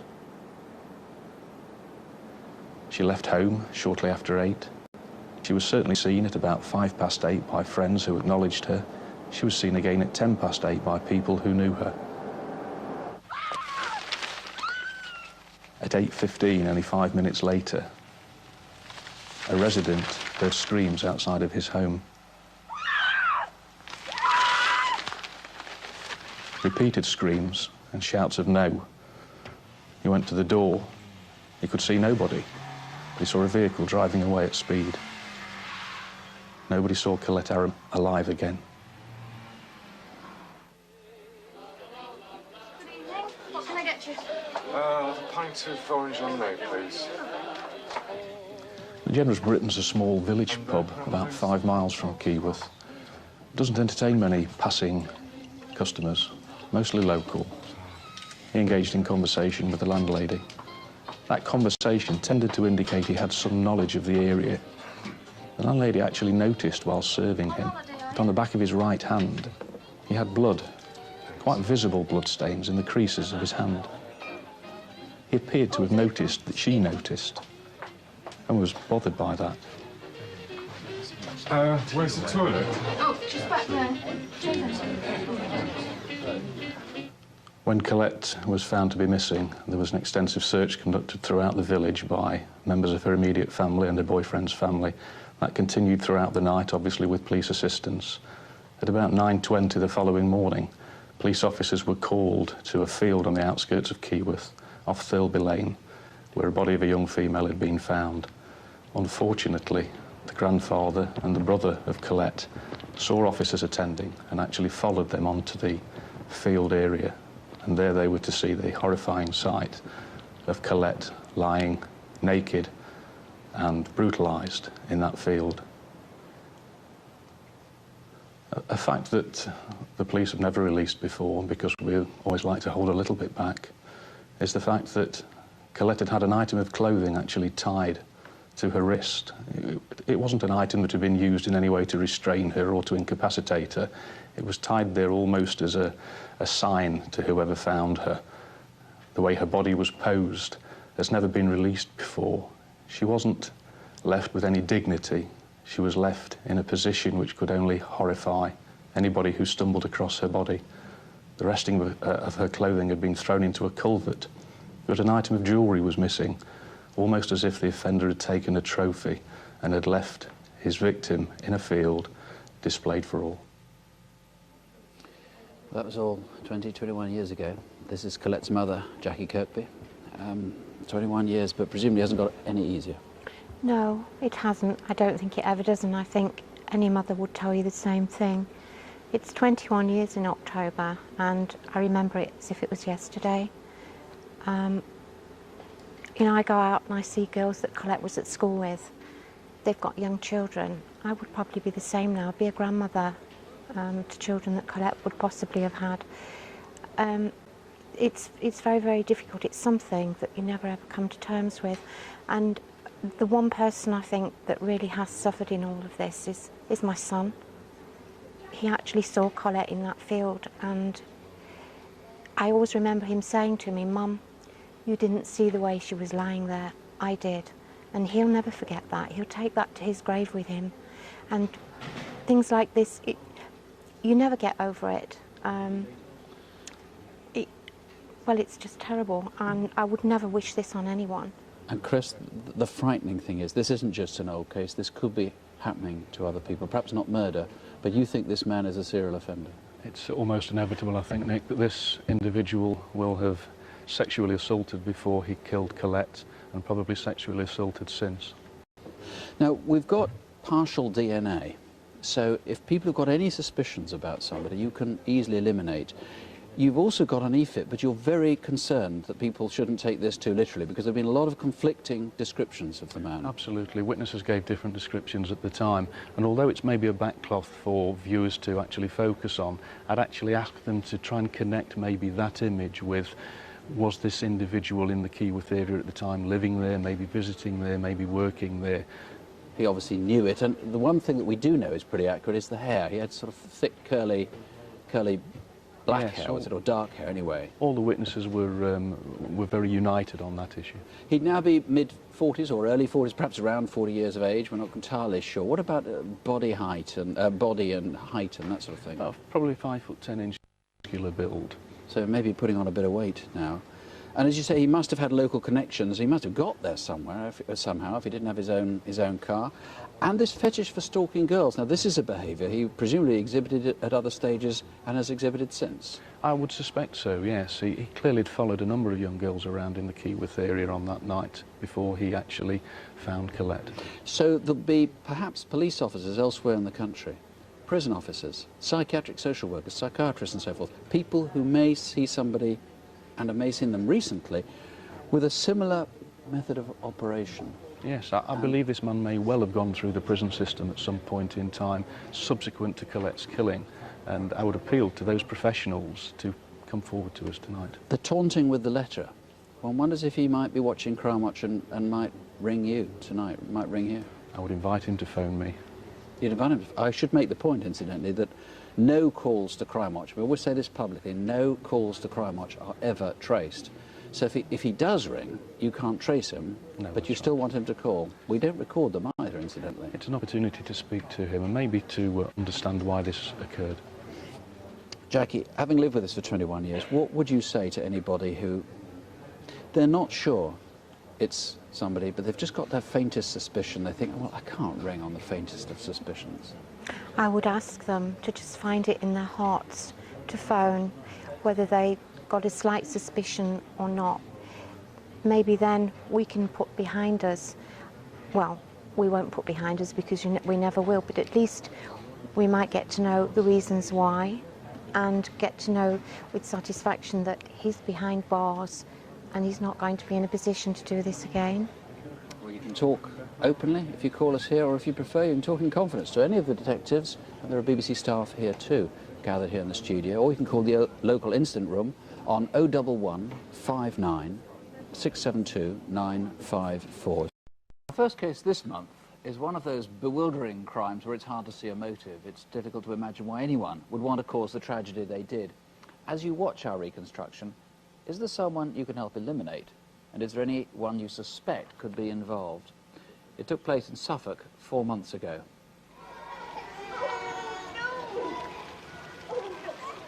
At the age of 21, Karen Hales had been a mother for 18 months.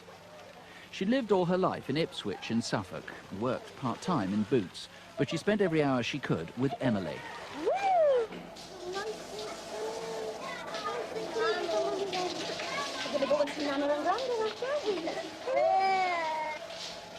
Karen was a very caring mother.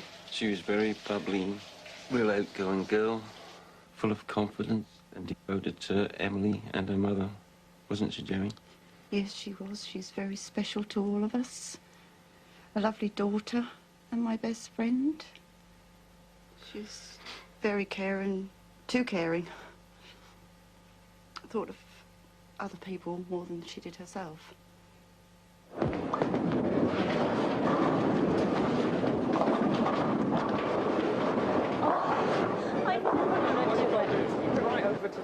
I met Karen at school. One day she came up to me and asked me out very openly. That made me feel good. That's the sort of person she is, to sort of come up to you and sort of speak her mind. We went out with each other for 6 years. We were very happy together in them years. When she got pregnant, we were very happy. So we went and bought a house.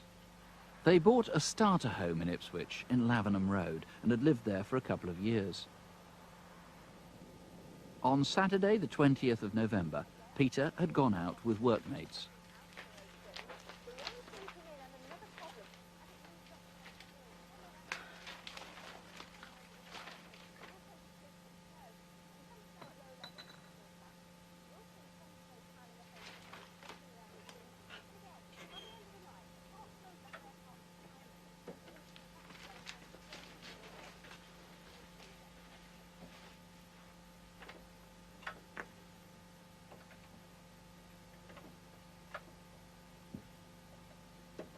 Karen was too frightened to call out.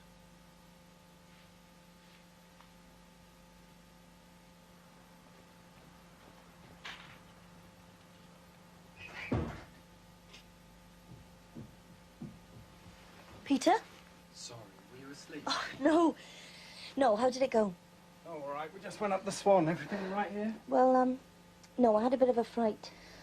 I was sitting in the living room and I thought I heard a noise. So I went to the front door and somebody was trying to... Although their house hadn't been targeted up to now, there had been a spate of break-ins in the area. No, they weren't there for very long. It's probably only kids anyway. Yeah. The next day was Sunday, the 21st of November.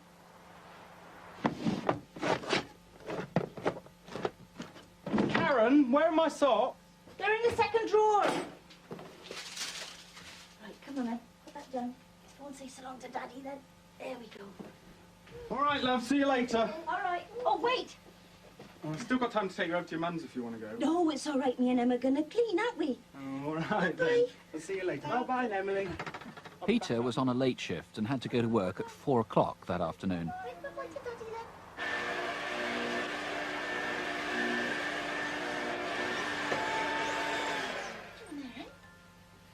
Doing? Oh, Ta? Ta? Oh, are you eating bread? I have some, and I have some.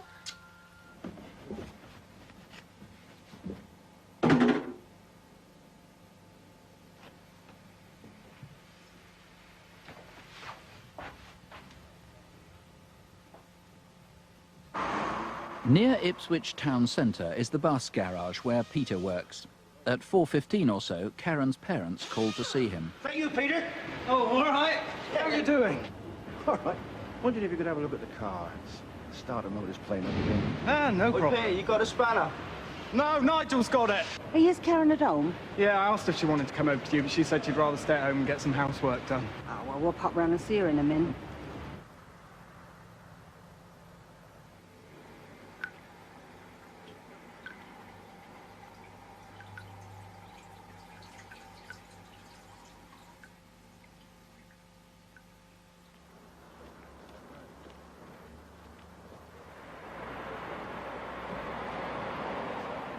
Two locals were taking a short cut into Lavenham Road, near Karen and Peter's house. We saw a man. I was going to ask the time, but I didn't get a chance because he was walking so fast. All I remember about him was he was wearing a parka with grey fur around the hood. The man walked out onto the main London road, where a couple were driving home. She looked better, but she still looks tired. What on earth is he doing? We noticed a chap barely agitated in the central reservation. As we got closer to him, I thought he's going to make a dash for it, and sure enough, right at the last minute, he did. I thought he was suicidal.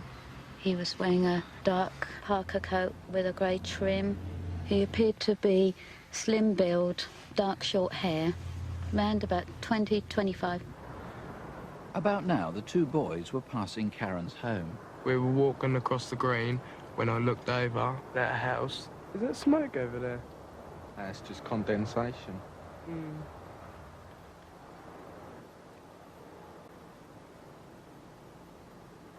A local resident was in Chantry Park, about 400 yards away. Hello, Risky. Come on then. There's a good boy.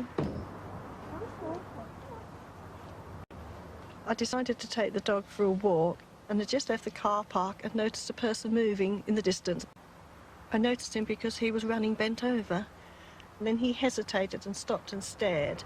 And I just felt that he was acting strangely and thought he'd been up to no good. I suppose he was aged about 20 to 30 years old, and he was wearing a blue-grey parka coat with a hood. About the same time, Karen's parents reached Lavenham Road.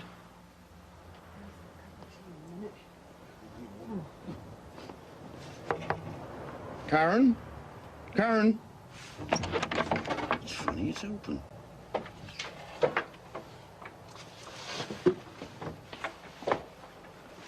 Karen was discovered by her father. She'd been stabbed several times, and her body had been set alight. Her daughter Emily was in the same room, but had not been injured. If there's any mum out there that is hiding anything. They just want to imagine what it's like. Every morning, Emily cries for Mummy. During the day, she's asking where Mummy is. Peter and I do the best we can, and Graham, but we don't take the place of Mummy. John Saunders, why? I mean, what's your guess? Why did it happen? We don't really know what the motive was in this case. As you can see, Karen was a loving, caring person with no enemies at all. What we do know is that items were stolen from the house, so we cannot rule out the possibility that it was a burglary. This is an identical purse to the one that was stolen. Now, this is a fairly common sort of purse. Lots of these around in Britain, so please don't ring us just because you've seen one. But we are interested, presumably, if you've seen one thrown away around the Ipswich area. Yes, certainly anything of that nature that's been discarded since November, we would be extremely interested in, or whether anyone's been in possession of that. And a couple of knives as well. Again, there are thousands, if not hundreds of thousands of these in the UK. So don't just ring us about these. They're laser knives. It's just if you've seen them thrown away in a bin or under a hedge or something like that in a way that could be connected to this. You want more witnesses in Lavenham Road, I gather, still, despite all your extensive inquiries. Yes, we've traced over 1,000 people in connection with the inquiry, but we still have people unidentified that we can't put names to. This guy wearing the parka, just go into his description a bit more for us. Yes, he's described by various witnesses, and it may be that there's more than one person wearing a parka, but it's a parka with a fur hood. He's aged between 20 and 30, about 5 feet 10 tall, slim build, with thin, dark hair, which is cut fairly short. And whoever killed Karen would have been presumably heavily bloodstained. Yes, I'm certain that that's the case, that clothing would have been heavily bloodstained, and I would appeal for anyone who knows of somebody who was bloodstained on that day or who's discarded their normal clothing to contact us. Sunday the 21st of November, there's a reward, as though that was necessary in a case as, really despicable as this. If you can help anyway, the number here in the studio is 0500 600 600. Or you can ring the Instant Room at Suffolk Police Headquarters, that's 0473 613 566. This year, you might be able to help solve our first case tonight. Since last Christmas, David Short had worked for Danem Windows as their East Kent representative. 10 weeks ago, on the evening of Thursday, the 22nd of September, he was murdered. Despite quite precise information about his movements that night, police have so far drawn only blanks in the search for his killer. Our reconstruction begins in the seaside town of Broadstairs, where David lived. Broadstairs is a popular holiday resort between Ramsgate and Margate on the southeast coast. Perched high above the town is Bleak House, which a century ago inspired Charles Dickens' novel. David Short was 36. He'd lived in Broadstairs for most of his life and had done a variety of jobs. Every day he exercised his dogs around the Ethel Road area, where for the past 9 months he'd lived with his common-law wife, Michelle. 2 years ago, David was working in a well-known local hotel as a barman. One night, a barmaid recalls there was a visit by 2 men.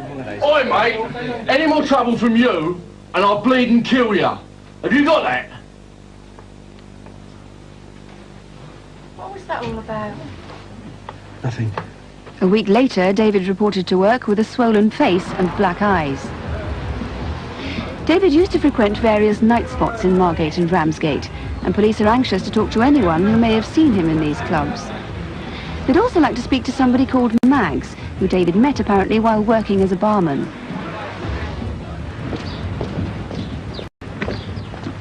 In January of this year, David left bartending and started selling double glazing, a job he'd done in the past.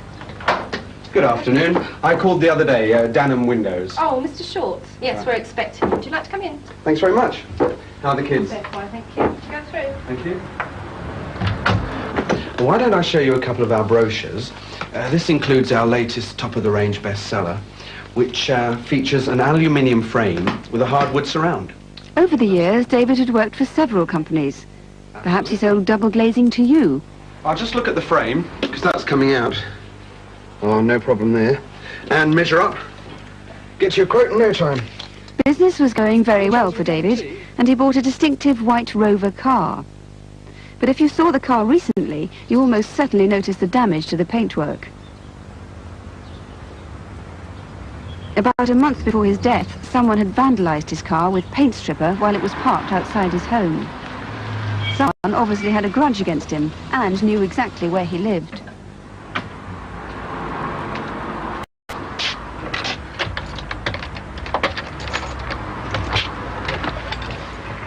Two weeks before David was murdered, a neighbour noticed a short, dark-haired man with a moustache arguing with David on his doorstep. She thought perhaps it had something to do with his business. On Thursday, the 22nd of September, the day David died, he returned home from an afternoon appointment to cook the evening meal. It was about 5:30 when he sat down to eat with Michelle and his mother, who'd come over for dinner.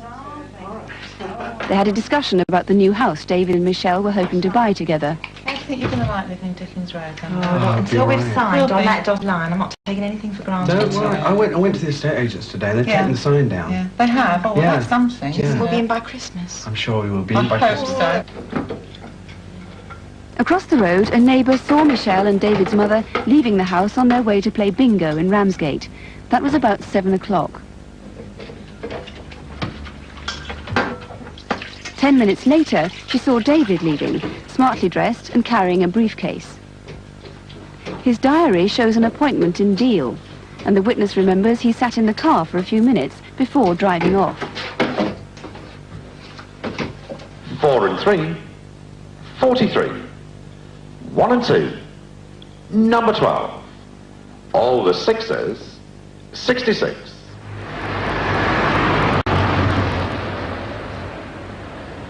It was 9:15 when David returned home. There was a yellow Vauxhall Chevette parked across the road. It had broken down and the owner had gone off for help.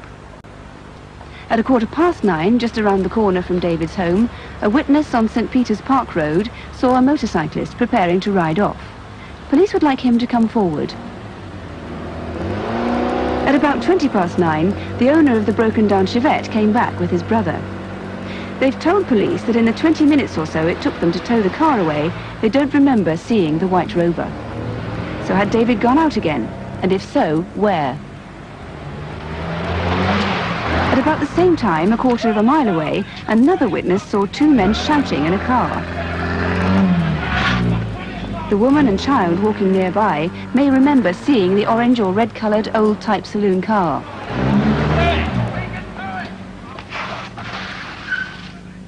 It stopped just around the corner outside the Albion public house. At 9:45, David's mother and Michelle left the bingo hall in Ramsgate. In the 15 minutes it took them to get home, David was murdered. His body was lying on the pathway by 2 broken milk bottles. At about the same time, a man was seen running down this nearby alleyway. When the police and ambulance arrived, it was discovered that David had been sprayed in the face with CS gas and hit on the head twice with a heavy object. Delta Alpha 30, Delta Alpha 30. Well, in charge of this case is Detective Chief Inspector David Birchall. Mr. Birchall, what sort of man was David Short? Well, to be frank, he wasn't very popular. He was a person who had had many threats made to him. 2 people, some 2 years prior to him being murdered, threatened him in the Castle Keep Hotel where he worked, and shortly after that he was beaten up. A month before he died, someone poured paint stripper over his car, causing considerable damage, and we still don't know who did that. And the person who called on him 10 days beforehand, who was on his doorstep, who we still haven't traced, was arguing with him. We are interested in the 2 people at the Castle Keep and that man. So it sounds as though there could be many possible motives for his death. There are. We've investigated many things, but we're still not clear about what the actual motive is. His social life seems to have been reasonably colourful. Yes, indeed it was. He was a person who enjoyed himself and went around the nightclubs in Margate and Ramsgate. And you wanted to find this person called Mags. Any clues on that? We haven't. We know that he was friendly with a person called Mags. We've put appeals out locally, but we've had no response. Anyone by the name of Mags who was associated with David Short, we'd like to hear from. Now, as I said in the film, CS gas was sprayed in David's face. Where could that have come from? Because it's illegal to sell it in this country. It is indeed. There are 2 canisters here. They are obtainable in France, and we'd like to hear from anyone who knows of anyone who had possession of CS gas in that type of canister, particularly people from Kent. We'd also like to hear from a man, an anonymous caller, who called the incident room shortly after the murder. He told us that CS gas had been obtained in Dover to do a job in Margate. That man promised to come back to us. He hasn't, and we'd like to hear from him. Right, please do call us. And finally, could you recap then on the several people who were seen near David's house on the night that he died? Yes, as the appeal shows, we're looking particularly for 3 lots of people. There was a man on a motorcycle at 9:15 seen near to his house.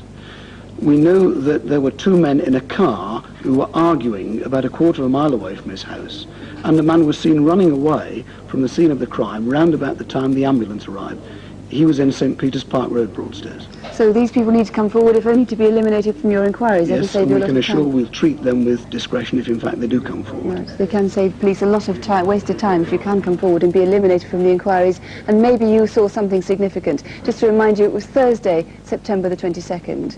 If you can help Mr. Birchall and any of his team with any information at all, do please ring us. The number here to the studio is 018118055, or you can ring the incident room direct, and that number is 0843 225566. Days for young Cardiff woman, Lynette White. Lynette was 20. She lived with and helped to support a boyfriend and was hoping to settle down with him and have children. Instead, on Valentine's Day, Lynette was murdered. This is Cardiff's Docklands, Tiger Bay. Good morning all and welcome to Wednesday Street Light. What a day, Higgy. Frank Hennessy summer. I'm with you until 12:30. And we're on a bit of a crusade today. Welcome back to Meet for Lunch and to our phone-in on Women at Work and the extensive Red Dragon News. This is Martin Shankelman. Lynette was a practical girl striving to make a living for herself after a troubled childhood. At the age of 18, she turned to prostitution.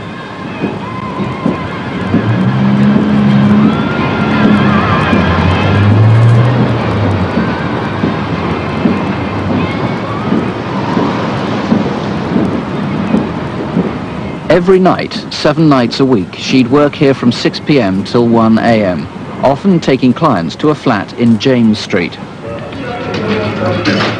When she stopped work early in the morning, she went regularly to meet friends at a nearby club.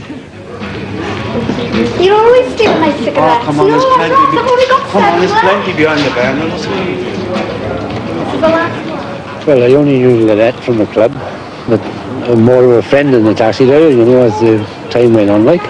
She used to talk a lot and dream a lot and, you know, like any other young girl, like, you know. But, herself, she was a cracking girl, and I used to think a lot of her, like, you know. Hey, Jack, how's your back? Hey, Jack. Good to see you.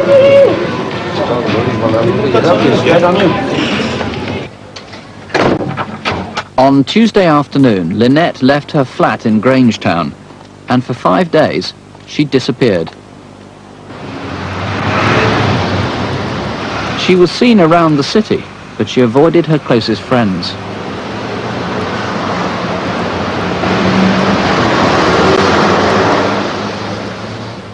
This chemist shop is just around the corner from Lynette's flat, and she came here every Saturday to buy supplies of condoms. Lynette walked in as usual on Saturday the 13th, her 5th day away from home.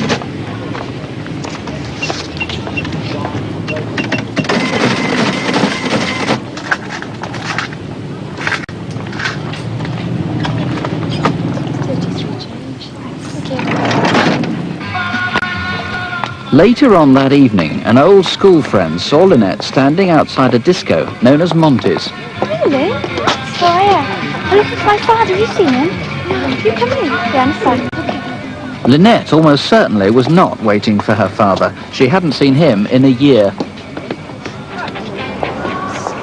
It's not known if she did meet someone here or left alone, but she stayed here till sometime after 1 a.m. By now, it's Sunday. It's February the 14th, Valentine's Day.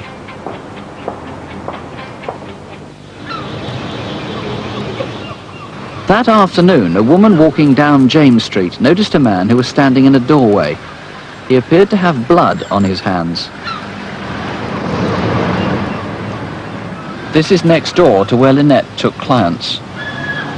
The witness walked past the Maritime Museum and stood looking out to sea when she felt someone sit down beside her. It was the man from James Street. At 8:45 that Sunday evening, Lynette's best friend went round to check the James Street flat. She was worried by Lynette's disappearance. When she saw a door locked shut that was normally open, she called the police.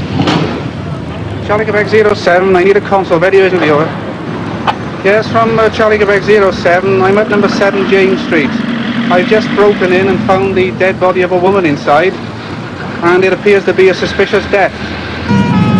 Charlie Quebec 07, Roger, that's the will call 07, console 1 out. Could you inform the inspector and the CID to attend, and also get the police surgeon out, over?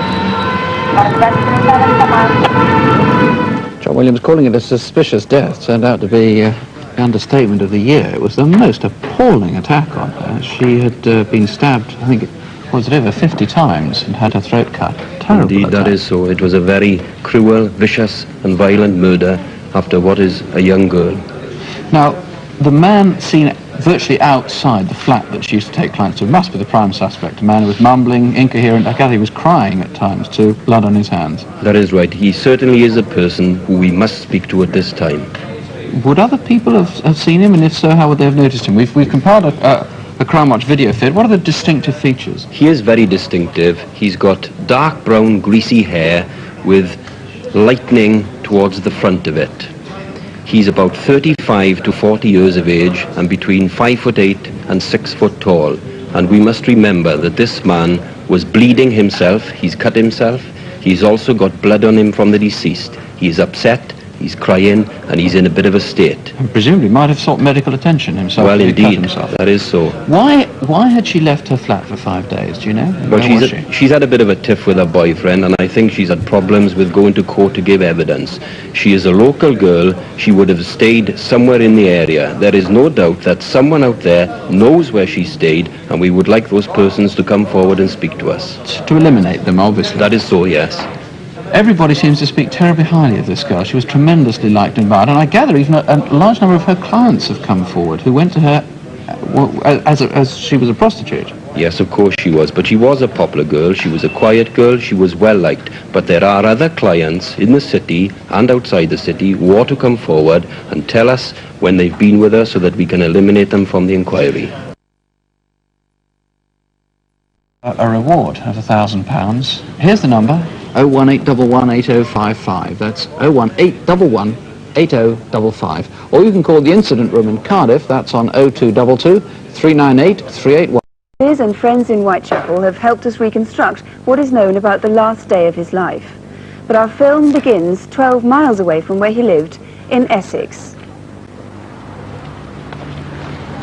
It's lunchtime on Wednesday the 27th of April. A group of children were following a nature trail on the edge of Epping Forest. What's that? It was the body of 46-year-old Abdur Rashid. It had been wrapped in a bedspread, tied with a sash cord and set alight. For the Muslims, the burning of the body is the ultimate disgrace. Abdur lived in the Whitechapel district of London's East End. It contains a tightly knit Bangladeshi community which is centred around the East London Mosque. Some parts of Whitechapel are being redeveloped, and sash cord used to tie the body may have been taken from a local building site. Abdur had been killed by a sharp instrument. Evidence suggests that a traditional kitchen knife, such as this dar, might have been the murder weapon. Abdur was well known in the area as a religious teacher. He came to this country in 1979 and worked part-time in the mosque. But in 1983 he left. After that, Abdur tried to make a living by teaching the Quran in people's homes. Police know that he had several arguments over debts.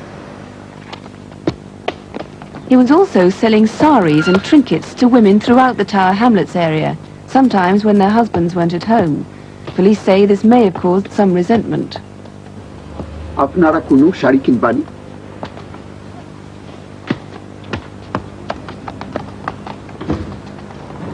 He was sending money regularly back to his family in Bangladesh. On at least one occasion, a contact of his in Birmingham took it for him. Maybe somebody there knows something about his death. Ramadan is the holiest month.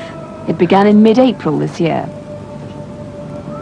It's the evening of Tuesday the 26th of April. At about 9 p.m, Abdur asked the family he lived with if he could make a phone call.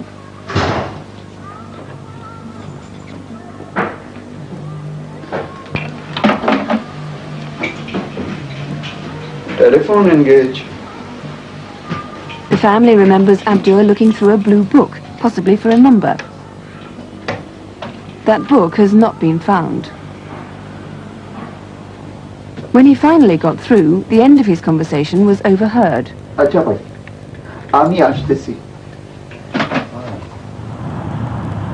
left the house at about 9:30.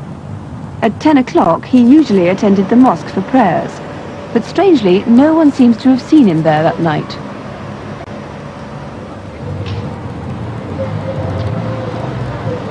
At about 11, Abdur visited a friend in Rumford Street.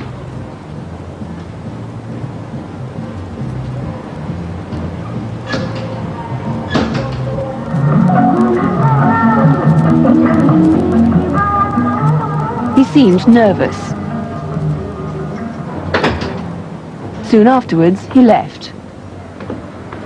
At about 11:30, another witness, Abdul Noor, saw him going down a staircase in a different block in Rumford Street, block number 25.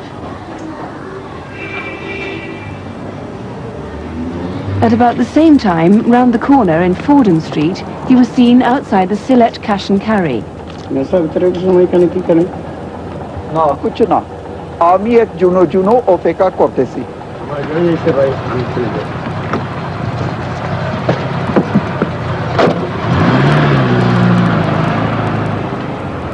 Who was he waiting for that night, and why?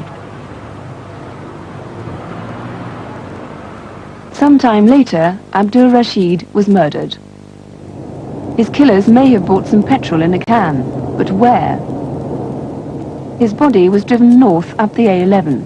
They probably took the Epping New Road towards the M25. In the early hours of the morning, someone may have noticed a car approaching the Robin Hood roundabout. It would have turned left towards High Beach, which is a popular area for courting couples. It would have pulled in a few hundred yards along Fairmead Road.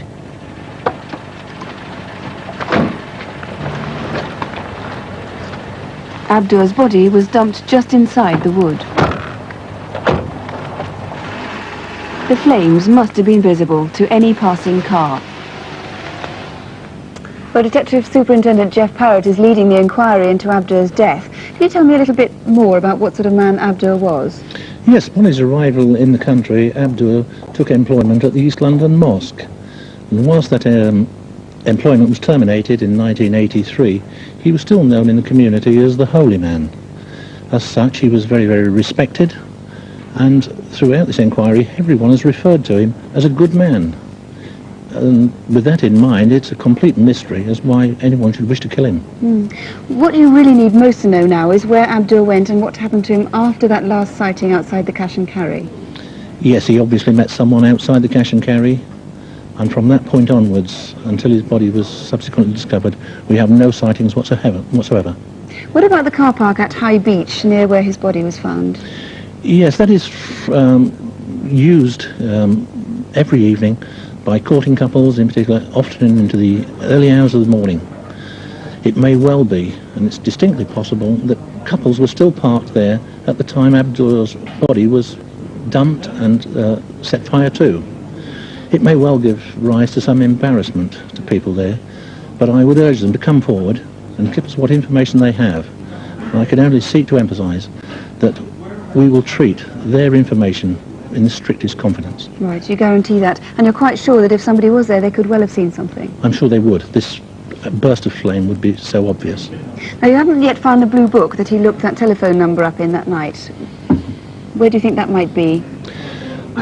We haven't found that book. There's little doubt that that book contains the telephone number of the killer of Abdur Rashid. So that's a vital clue. It is a vital clue indeed, yes. And the other clue is that the body was wrapped up in a bedspread, and we've had an artist draw up a detail from that. Where do you think that might come from? We haven't traced the origin of that bedspread. It's cream with a green pattern, and little doubt about that, once we trace the origin of that bedspread, it will take us directly back to the killers of Abdur Rashid again. So please do ring us if you recognise that bedspread. Now, thank you very much, Mr. Parrott, for the moment. Abdur Rashid's friends and associates are anxious, of course, to do everything they can to find his killers, and Abdur's 14-year-old son, Haruna Rashid, and one of the elders from the East London Mosque would like to make their own appeal in Bangladeshi. আপনারা সবে জানেন যে মৌলানা আব্দুর রশিদ সাহেবরে মারা হইছে রোজাত এখন পর্যন্ত পুলিশে কোনো কিছু বাইর করতে পারে নাই আমার বাবার হত্যা সম্পর্কে কেউ কোনো যদি তথ্য পাইয়া থাকেন তাহলে আপনারা দয়া প্রকাশে পুলিশকে অবগত করুন এটা আমরা কমিটি থেকে সবে অনুরোধ করা যায় যে আপনারা আগুয়াই আর পুলিশে হৌকা এতে কোনো ড্রাইভার বা বয়ের কোনো কারণ নাই Well, if you can help, please ring us. Here in the studio, waiting to take your call, as well as the detective here, we have a Bangladeshi speaker and a local community officer. The number, as always, to ring is 01 811 8055. Or you can ring Edmonton Police Station direct on 01 803 33. Detectives have asked us to help them find a killer who appears to be deranged. In fact, some newspapers have likened it to a Jack the Ripper crime. The facts are that someone, or conceivably several people, killed a prostitute and then mutilated her body. The victim, Linda Donaldson, was found 18 miles away at Winnick Lane near Lee. Helen Phelps takes up the story.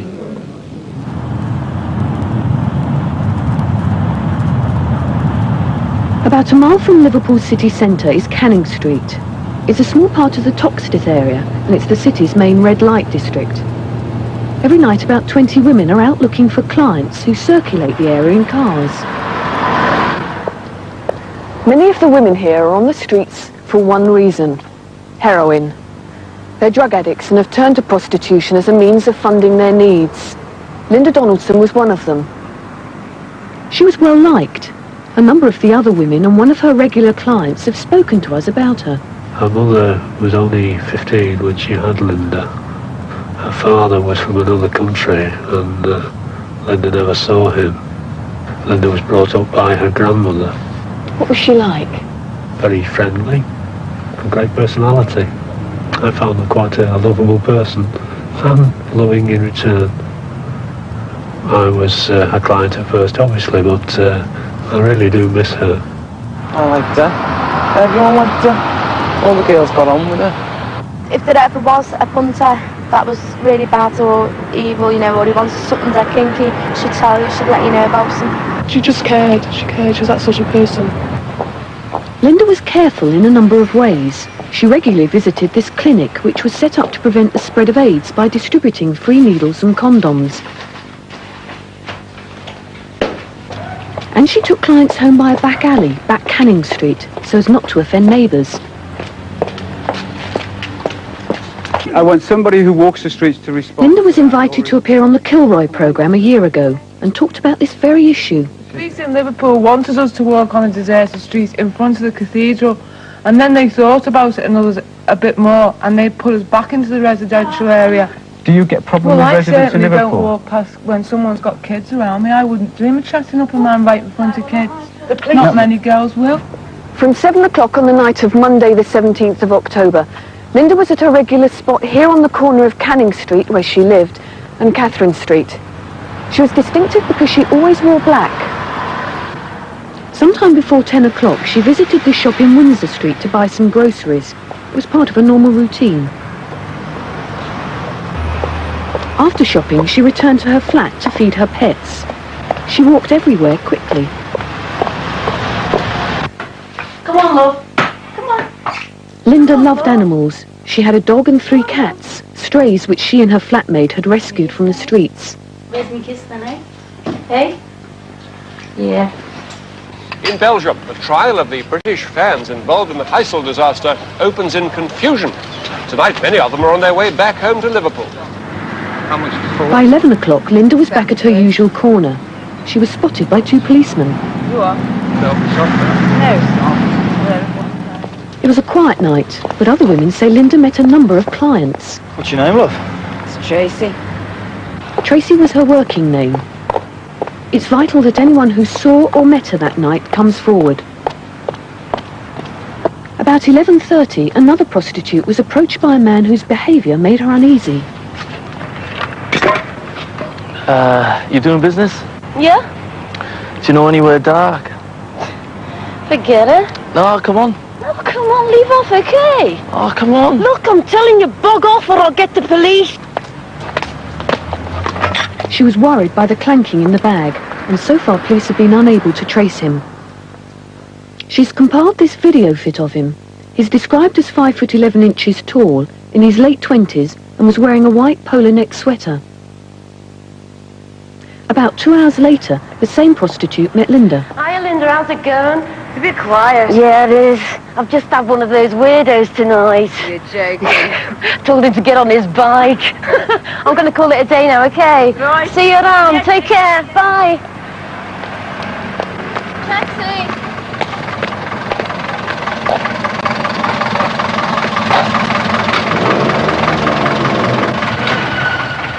As she got in, she noticed Linda moving towards a dark car, which was pulling into Back Canning Street. Who was in the car? No one else saw her alive after this.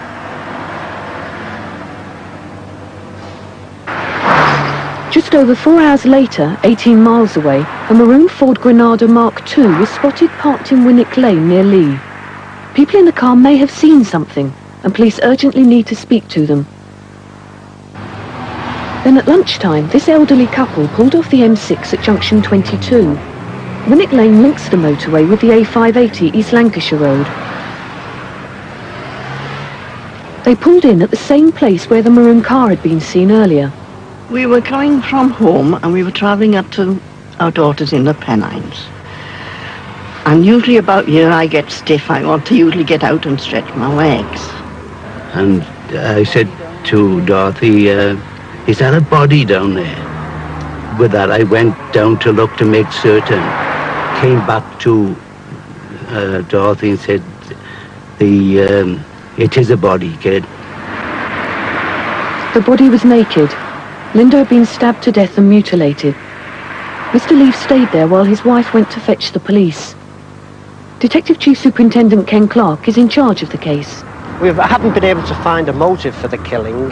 It appears she was simply picked up, murdered, the body mutilated, and then dumped in this field where you see the men searching. So where was she killed?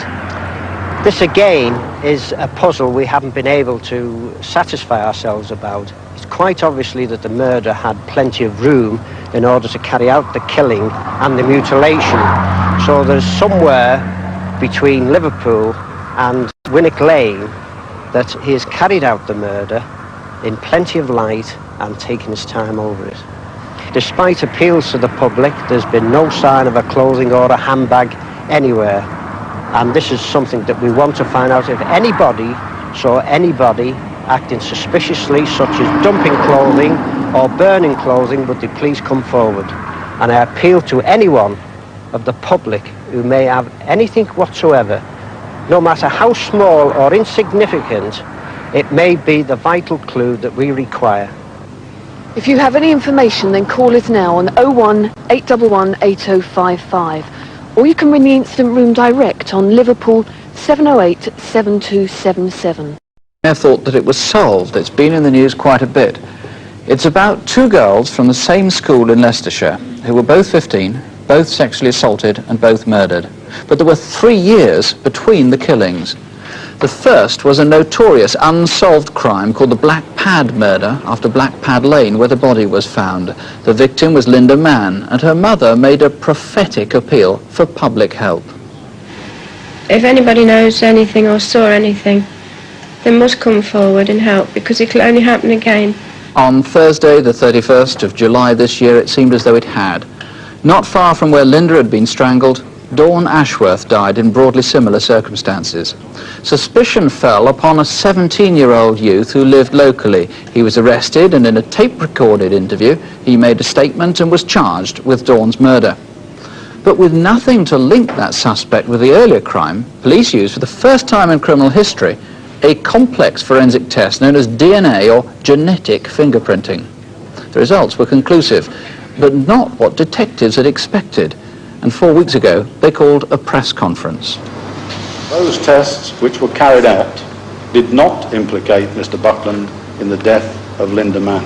The results of the tests indicate that a person, as yet unknown, was involved in the deaths of the two girls. In other words, whoever sexually assaulted Dawn Ashworth was involved in both murders, and unless he's caught quickly, he could endanger someone else. What follows is a reconstruction of Dawn's final afternoon in her home village, Enderby, near Leicester. It's summer holidays, and Dawn is helping out at the village newsagents. You got my wages? Yes, there you are. Thanks so much for showing me. Have a nice holiday, and don't forget to send me a postcard. I won't. Bye. Okay, bye, love. Bye. Ta-da. This week's wages were especially welcome. Dawn and her family were off to Norfolk for their holidays. Dawn was a cheerful, bubbly girl, about to start in 5th form at the local grammar school. At 15, she wasn't yet much involved with boyfriends, but had a school friend whom she planned to see that night. She had the opportunity, being in the newsagents, to buy every new magazine that was available, and this really was what her money went on, clothes and her look, and she was changing and blossoming really from day to day. That Thursday, Dawn was going to the next village to see her friend, but her parents were also going out, so Dawn agreed to stay behind and look after her younger brother. Since the friend, Sharon, wasn't on the phone, she set off to tell her she wouldn't be free that night. Bye, Mum. I'll be back by 7.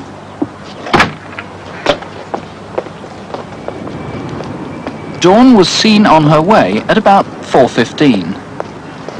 Hi. Tony and Leslie were friends from school. This is 10 Pound Lane, which goes to Narborough. It's paved and lit at this end. But where it meets the M1, it narrows and eventually peters out into a track. At this point, Dawn had to make a choice. She could go either left across the motorway on the footbridge and go past the radiator works down to a dual carriageway, or straight on and down the track. I always used to say to her, now I would hate to think of you coming down here on your own in an evening. And I always used to impress on her, you should always use the footbridge, always go over the footbridge that way. But as I say, it is a shortcut, and it was a nice day, and it is a well-used route, there's no doubt about it. In late July, the lane would have been heavily overgrown with shoulder-high summer foliage. At the end of 10 Pound Lane is King Edward Avenue and Leicester Road, a busy dual carriageway. It's now about 4:25 p.m.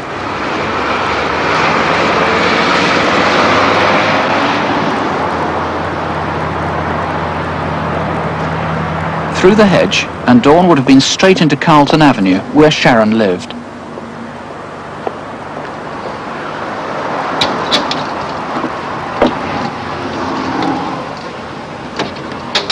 Hi, is Sharon there? Oh, I know. She's just gone down to the phone box with Sue. Oh. Perhaps she'd like to try Sue's house. All right. Thanks. Bye. Bye.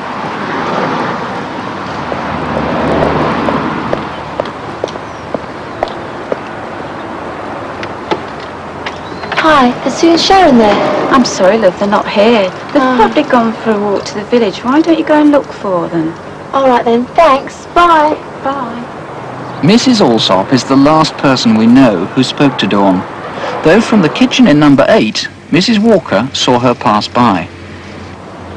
It seems Dawn decided not to go searching in the village, but to head straight home. A motorist saw someone who looked like Dawn going back across the dual carriageway towards 10 Pound Lane. The time was now 4:40. From here, it's 15 minutes walk to home. It was a lovely July late afternoon, though there was a shower at about this time. Dawn got within 100 yards of where the track becomes an open pathway.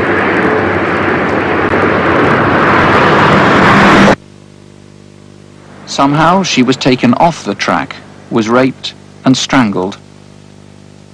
Two separate events suggest Dawn died between 5 and 5:30, the time she should have reached her home.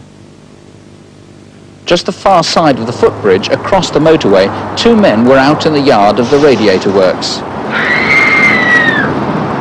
The sound seemed to come from the direction of 10 Pound Lane. At 5:30, two motorists saw a man run across the road from 10 Pound Lane. They had good reason to remember him.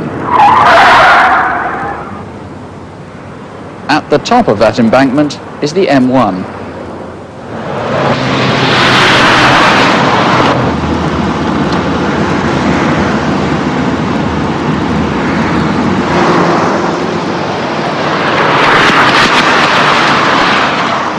Tony Painter, it's not often you see someone racing across 6 lanes of a motorway, let alone a dual carriageway. Certainly not. That U-sections were strange to say the least. 6 lanes just short of junction 21 on the M1, which is the turn for Leicester.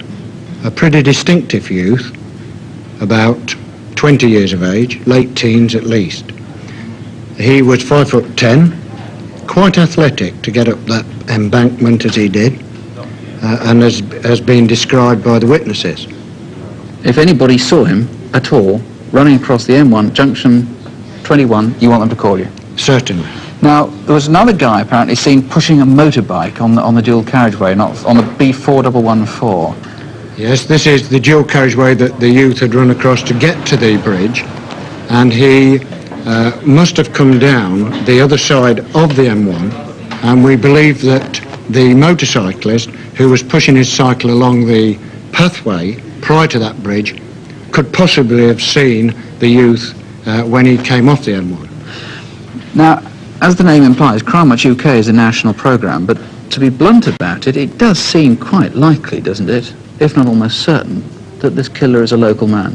There are certain aspects of both the incidents that would tend to lead to that supposition, yes. That being the case, there must be husbands who are suspected by their wives. It's a tragic circumstance, but there must be people who have suspicions about sons, about husbands, about cousins. Yes, we understand that. And my appeal tonight is that the decision to let me know that they suspect a relative is an extremely hard one to make. But we've now had 2 murders in 3 years, and there's a distinct possibility that this man may strike again. And I ask any person who is shielding or suspects that a relative is involved to take that into account and to let me know. I'm sure that probably someone will have suspicions, and they may be unfounded. But I wish to assure them that the information they give us will be in the strictest confidence. Superintendent Painter, thank you very much indeed. If there is anything you can do to help, please ring us right now. The number in London is 01811 8055. That's 01811 8055. Or you can ring the incident room at Enderby. That's on 0533 482 400. In Essex, you might be able to help with our last case tonight. Simon Shannon was a shy, sensitive young man, a bit of a loner. There seems no possible reason why anyone would hold a grudge against him. But sometime between Wednesday the 3rd and Saturday the 6th of May, he was stabbed to death in his flat. It was only when a neighbour noticed the bottles of milk beginning to accumulate on Simon's doorstep that the police were called.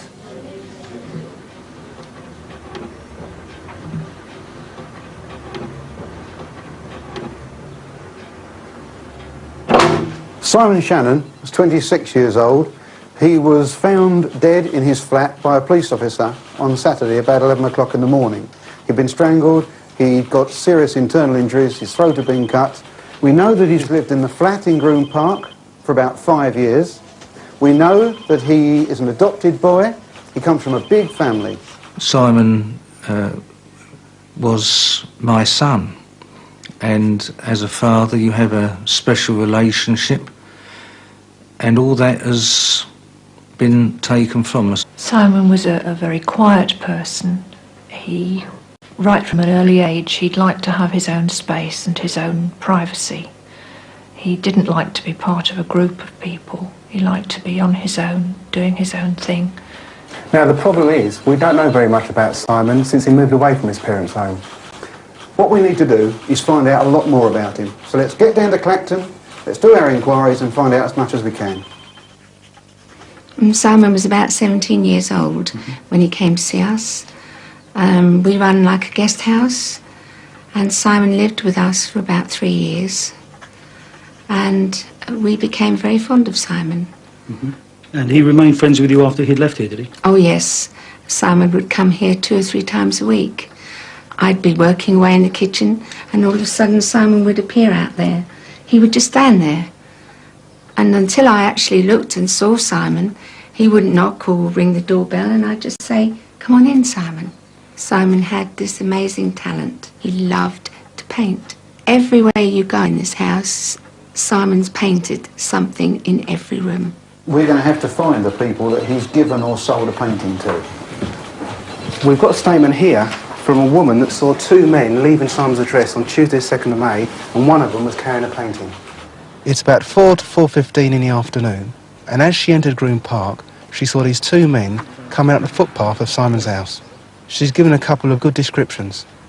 Anything else that we need to change? The mouth was smaller. How about that?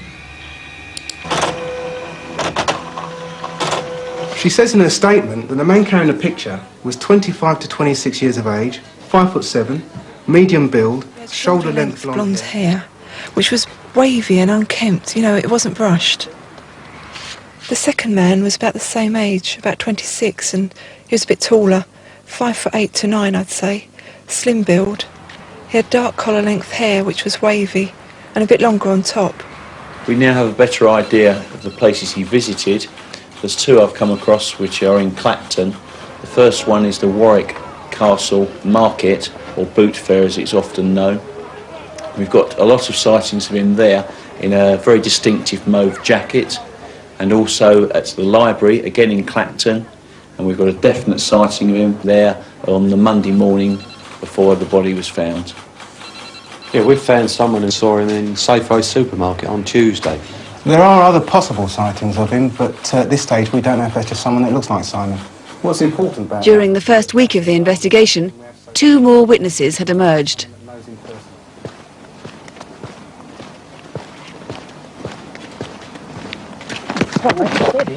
Open my lift door as up and comes. I really was quite taken aback. I mean, it was dark and he just took me totally by surprise. He did appear to be waiting for somebody. What did he look like? He was about 18 to 23 years old, medium build with a bit of a belly. He was about 5 foot 1 inch tall, and he had light brown or fair hair. He had a rounded face. Across the road from Simon's flat, the second witness saw something in the small hours of the day Simon's body was found. And you saw that on Saturday the 6th of May? Yeah, I was in the kitchen at the time. And what time was it? About 3 a.m.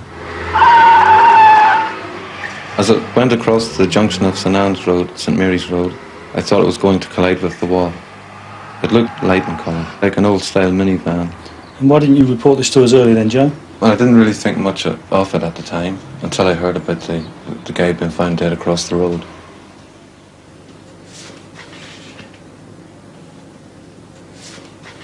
It's a very difficult situation to come to terms with. I never knew, until this happened, what it meant to be gutted. Well, Mr. Seal, because Simon was such a quiet sort of person, you presumably feel there's a lot more about him that you need to know. Yes, he was very shy, and we found out almost nothing about his movements and where he was, who he saw on the Wednesday and the Thursday before his body was found. We know that he's walked around Clacton with a number of different men, only one of whom has come forward, and we need to trace them. And we know that he's written around the country through Gay Contact magazines, and he's written, trying to make friends in writing. We need to contact these. So it could be connections anywhere in the UK, in fact. Yes, there could. He painted a lot, didn't he? Why do you need to hear from many people he gave or sold paintings to? He was a very, very talented artist. He's done paintings on commission, and he's given paintings away.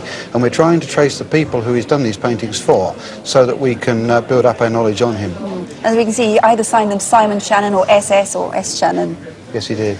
The two specific people, of course, that you want to eliminate from the inquiry are the two people we saw in the film, the men coming out of Simon's flat carrying what could have been a painting. Yes, the one with the blonde hair is described as in his mid-20s. He's of medium build. He's about 5'6", and the man with the darker hair is a little taller. He's about 5'8" or 5'9". The dark hair is longer on top. He's in his mid-20s and he's of medium build. Right. And you've just discovered now there's another man you need to trace. A new witness has come forward with new information. Yes, a witness has come forward having seen the first effects of these two men, and the man he describes definitely not that blonde man, because he's 6'1" of medium build, but he's got blonde hair, and we know that he's been seen going to Simon's flat on 4 separate occasions between January and May this year. So this is a sensitive case for you to investigate, isn't it? Particularly as Simon was gay. Some people might feel reluctant to come forward at all. Yes, I can understand that, but they really shouldn't be, because we will treat them with care, respect and sympathy, and we just want to hear from people who can help us. Right, thanks. Well, please do ring if you can help at all. We need to hear from you. Here's the studio number, 0500 600 600, or you can contact Essex Police Headquarters, where incidentally there's a gay officer on the investigation team. That number is 01245 452 120. Happen. It was an ordinary day in summer in an ordinary former mining village in West Yorkshire, in the life of an ordinary, if genuinely popular, local character. The village is called Charleston. The date was Thursday, August the 24th, and the local character was a widower, Don Herbert.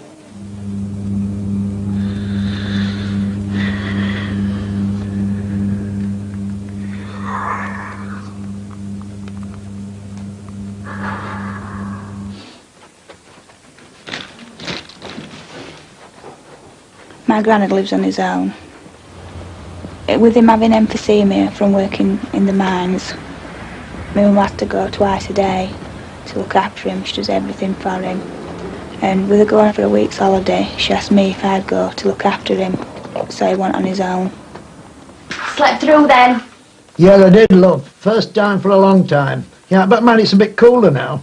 Yeah, it's been a bit much, hasn't it? Are you still going to the shop? Yeah. I'll pop in on my way after work.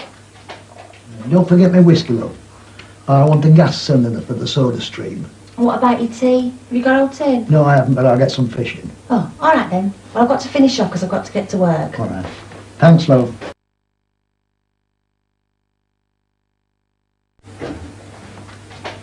My dad spent most of his life in Charleston, just a small village between Pontefract and Wakefield. He worked at Charleston Colliery, and he started work when he was 15 years old, and he finished when he was 54. And then he looked after my mum, because she always had an heart condition. One day he'd be 21, next day he'd be 90.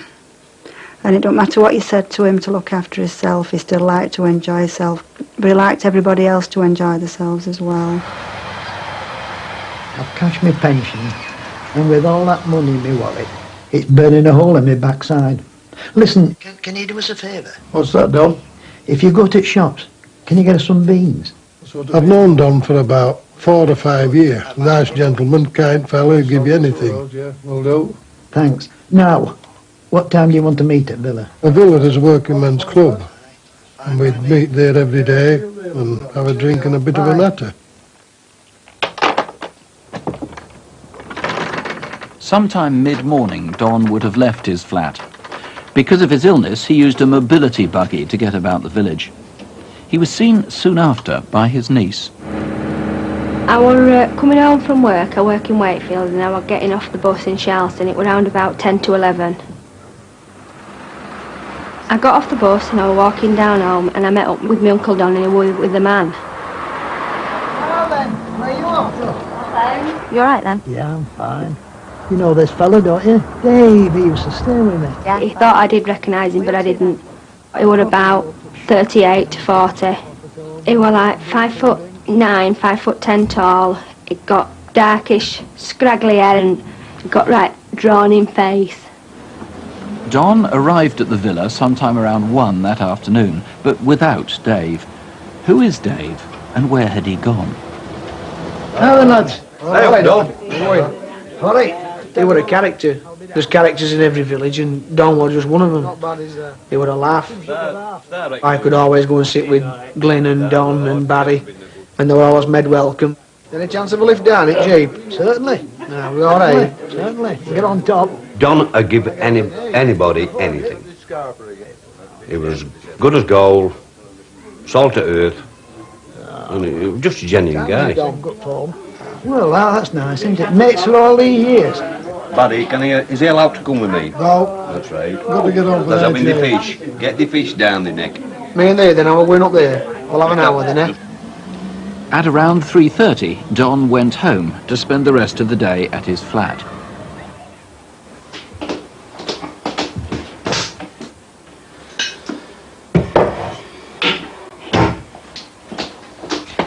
Do you know you had me fetch that bottle of whiskey? Yeah. Well, there's half a bottle left in cupboard. Well, you've got to be prepared. Here, try one of these. Oh, are these from Greenhouse? Yeah. Sun's been beautiful. I left at 5:20 and was in a lovely mood. He felt a lot better than he had done all week. Take them. I'd pick some more. Are you sure? Positive.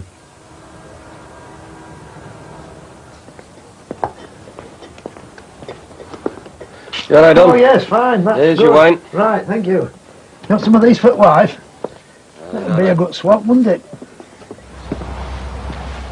That evening, a resident saw a man walking in the close a few yards from Don's house. He didn't visit any of the neighbours. Who was he, and what was he doing there? I've known Don for about 30 years. Since I became his neighbour, he's taken to knocking on my door at night and inviting me in for a drink. He was a character and very generous. He usually called up at about 8 o'clock. 5 out of 7 nights a week. That night I waited at home for Don to knock and say the bar was open, but he never knocked.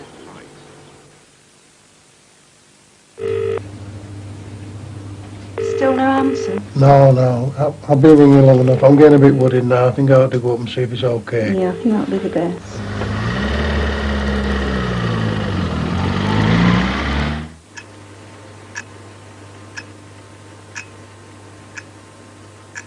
When Barry looked through Don's window, he saw him lying on the floor. He'd been battered to death. Andy Brown, plainly the first task is elimination. 2 people. Firstly, Dave. Yes, we're looking, despite a lot of work that we've done, extensive inquiries, we haven't traced this Dave. Now, we know he's got a local accent. We know that Don knew him and had said that he'd stayed with him previously, so someone in Charleston should know who he is. We haven't traced him yet. We need to trace him and eliminate him. And the chap in the black tracksuit in the close. We're obviously interested in him because at 10 to 7, 20 to 7, that's the relevant time as far as we're concerned. It's a dead end, so he was obviously going somewhere, and he didn't visit anyone in that close. It may well be that he visited Don. Okay, that's Thursday the 24th of August. Now, these things are missing, or at least these are replicas of things that are missing. Don's black purse, like that, just in case you've found it, obviously. It's a great long shot, this. And his wallet, a fairly ordinary brown wallet, nothing very distinctive about this, is there? But what you might have found inside, and that's really just the most important thing of all, again, it's a long shot, but did you find these travel cards, a bus pass and a train pass? Now, presumably the most important thing is anybody who knew Don, anybody who knew his visitors, anybody who might have come into contact with him. We know that he had a lot of visitors to his home. People used to go there for a drink. Sometimes they'd go down there to sell him things. We know he's bought things, not things that he would always need himself. He has loaned money. Normally he would get it back, but there's a host of reasons why someone would go there. We need anyone that's been to his house to contact us There is a reward. Crime Stoppers have put up a reward of £5,000. We need the information. Mr. Brown, thank you. If there's anything you know, anything that you can add, there's the number. It's a free call here to the studio. Or you can ring the incident room direct. That's a free phone number, 0800 318 001. Killing of a schoolgirl in North London has defied detection for a year. Tonight there's a chance to prick someone's conscience. Someone must be able to fill in the gaps in what detectives know about the life and death of Hannah Deterville.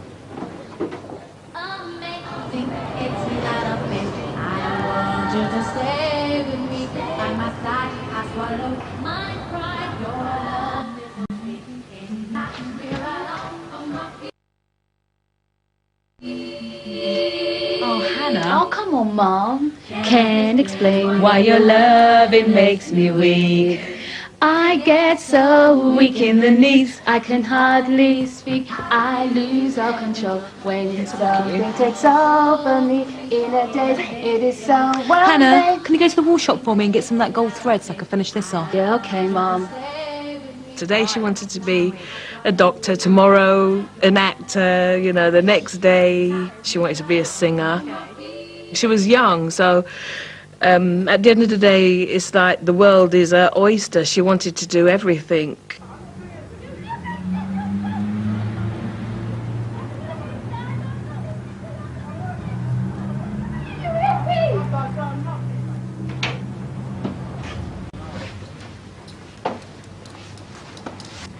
Was that you arguing outside? Yeah, the guy's mad. What were you arguing about? Nothing. What can I get you anyway? Some gold thread. Oh, okay. When does school start back? Monday. Listen, Hannah, do you want me to call you a cab? No. I'll pay for it if you like. No, I'll be all right. It was the day after New Year's Day. If you knew who might have been arguing with Hannah, please call to eliminate this incident from the murder inquiry. And every shopkeeper in the area knew Hannah. She was popular, but she's got this aura that, you know, she makes friends very easily. I felt proud, you know, to be her mum. I still am. What do you think? You look great. Mum, can I go out tonight? All right, as long as you're not back late, okay? Thanks, Mum.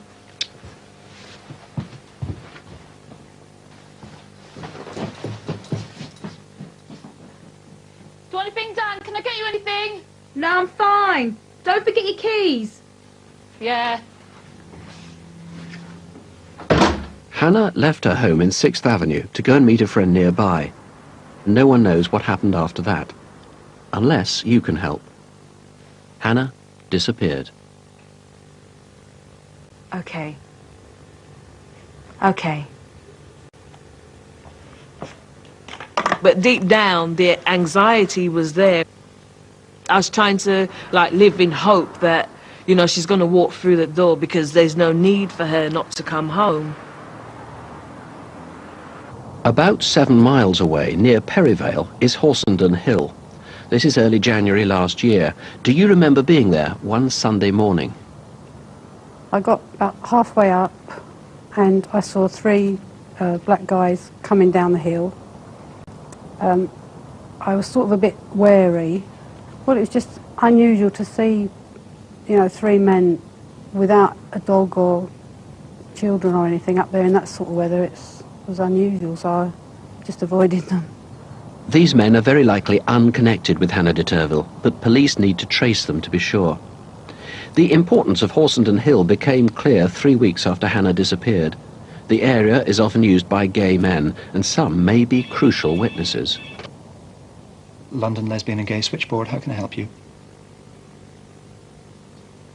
Yeah, I know Horsenden Hill, it's off the A40. Are you sure? Don't worry, this is a confidential service. And you found it? From the concrete post, 150 metres in a southeasterly direction. Down the hill, shrubs begin, where it levels out, and the body, you say, is in the wooded bit. Hannah had been stabbed repeatedly, as though in an outburst of anger. It's like every time I see a mother and daughter, I envy, you know, that mother. She's still with me, you know, she's as if she's still, you know, here. Then my memories will never fade. She's there. Well, Brian Pender is now running what's regarded as one of the most difficult murder investigations possible. Who are you hoping will come through tonight? Nick, I would hope to appeal to friends of Hannah's who have not yet contacted us, those friends of Hannah's who have been in touch with us and who have yet more information to give us, and particularly to the anonymous male who rang the Gay and Lesbian Switchboard on Friday the 23rd of January 1998. His contribution is vital, and I can guarantee him that he'll be treated with sympathy and discretion. Now, over a year later, the truth is, I mean, going through some of the clues you've got, and they're very, very fragile, they're very slight. That is correct. In fact, there are probably about 9 features, in fact, that exist in relation to the person that we want, and I would be looking to identify about 4 of them tonight. We're looking for somebody who's familiar with the area of Harrow Road, familiar with the area of Horsenden Hill, likely to have known or met with Hannah in the past, a person with access to vehicles, who may have shown violence in the past, and a person who, over that weekend of the 2nd of January, would have been heavily bloodstained and destroyed that clothing, who may have been involved in the extensive cleaning of premises or a vehicle that may have been heavily bloodstained, who may have confided in someone, and who may have behaved strangely since that time. So if anybody can put 4 of those features together, you want them to call? Certainly. The family, of course, have been left in turmoil and will be until this is solved. That is correct, Nick. The murder of young Hannah was a dreadful act of violence. Such crimes as this strike at the very heart of our community, and in essence the whole of society becomes a victim. None of us can understand the pain and suffering that June's family have gone through and that her friends are experiencing. And I would appeal to anyone who can assist in any way to provide the pieces that complete the picture to come forward and help us. Okay, there is a reward, if that would help. £10,000 has been put up by the police for this. As I say, it's been a desperate time for the Deterville family. If you know something, if you know anything, give us a call, 0500 600 600.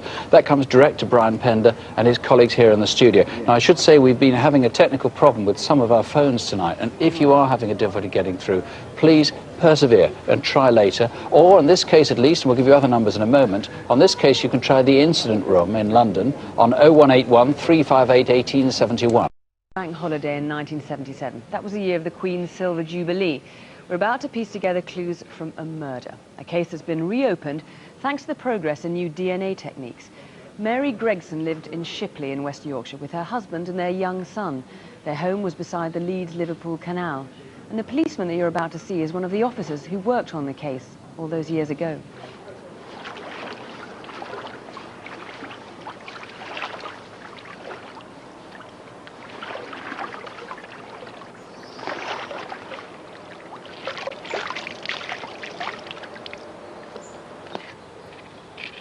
Mary was my sister, my best friend. She took me to school for the first time, cried buckets when she had to leave me. We were very close. There's not been a day gone by in 22 years that I've not thought about Mary in happier times, but what caused her death? It doesn't go, it never goes. It seems a long time since I saw her. But a lot of things are very vivid. It's just like yesterday.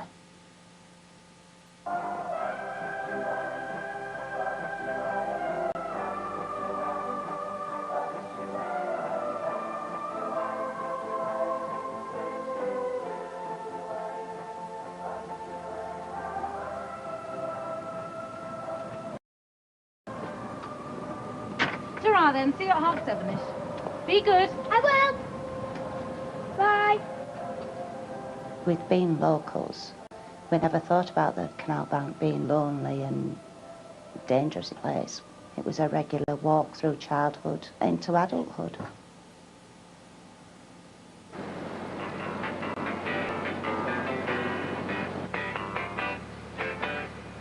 done it all. You broke your memory code. I got to know Mary when I first got married and I went to live next door to her. Became friends and we stayed friends even when I moved away. She was working with me at Salts Mill. That was a meeting point on the canal side. And if I was there first, I'd wait, you know, watch, see if I could see her coming, or vice versa.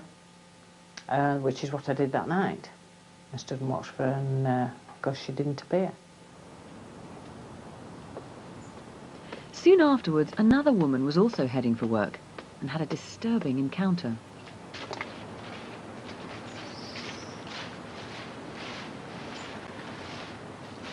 What's happened to that girl? What you do with her? Nothing. She fell off the wall. What's her name? Where she live? You know where girl lives? House by the canal. There are no houses there. What's your name? You want help? I get ambulance. Police. I don't need nothing. The witness heard Mary moan and remembers the man as in his early 20s with fair or light brown hair. Now he'd be in his mid-40s.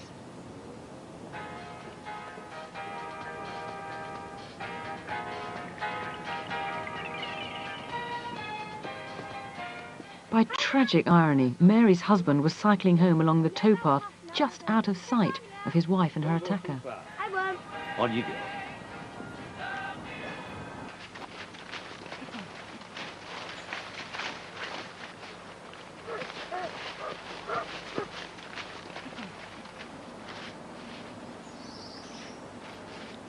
He was about, I should think about 5'9", 5'10". He had a long, thinnish face.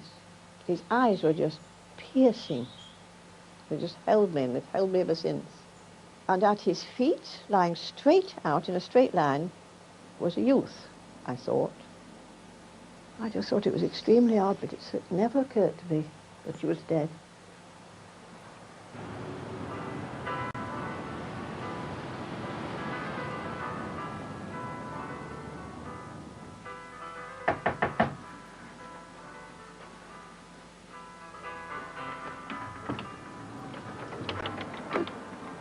Susan? Sorry to bother you, Bill, but I was wondering if Mary was okay. Okay, but what do you mean? What's happened? She's with you, isn't she? She never showed up for work, Bill. I just assumed she was feeling poorly. I waited for her at bridge, but there were no signs. That night was horrendous. I never want to live another night like that. I didn't sleep. We just waited. I just sat in a chair in my bay window at home and waited and watched. The following morning, my husband had gone back out to resume searching, and he came back with a police officer. He'd witnessed my sister being brought out of the river.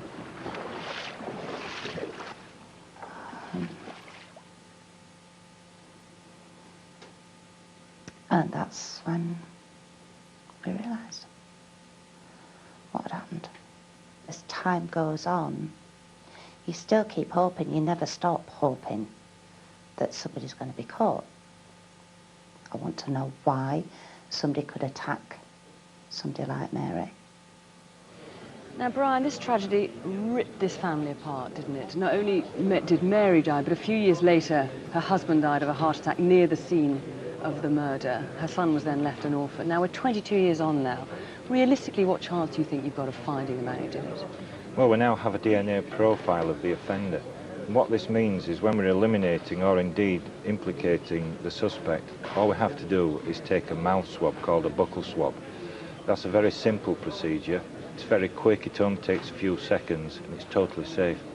Now, because of the DNA, it's not so much witnesses you're after now, is it? Because after 22 years, people's memories are going to be a bit shaky. It's names you want, isn't it? That's right, yes. What I'm trying to do is reach everybody who may have lived and worked in Shippey in 1977 and have now moved on. I want to tell those people that we've reopened the investigation into Mary's death and ask them to contact us if they've got any idea at all as to who may have been responsible. Now, the people that lived in that community in Shippey, is it the kind of community that the people who lived there then are likely to still be living there now? No, not necessarily. For example, the John Lang's construction company and many other smaller subcontractors were building the headquarters of the Inland Revenue, and also there were many mills, engineering firms along the canal towpath that have now shut down and people have moved on. Now, some people might think perhaps that after 22 years this matter should be laid to rest, but we heard from Mary's sister there, the family very much want to catch this man, don't they? They certainly do, and the first point I'd like to make is that we never close a murder inquiry. If any new information ever comes to light, then it's investigated. We've also got a duty to Mary so that she can rest a little easier, and also to a family, the two sisters and a son. They need to know who killed their mother and the sister, and perhaps more importantly, why. And we've also got a duty to everybody else out there, because this man, if he's still alive, will only be in his 40s or his 50s, and he's still out there. That's it, he's still out there and he needs to be caught. 22 years seems like a long time ago. It is a long time ago, but rack your brains. If you've even an inkling who might have been involved, call us. We can quickly rule them out if it's not the right person. The studio number is 0500 600 600, or call the Instant Room in Yorkshire on 01274 537 422. That's headlines. But even with all that, believe it or not, it's one of the safest places in Europe. So what happened to Hugh Cameron?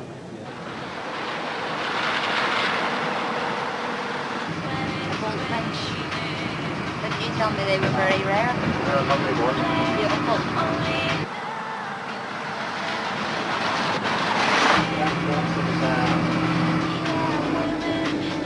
Marty, take a wee look down over there and see if that's what I think it is.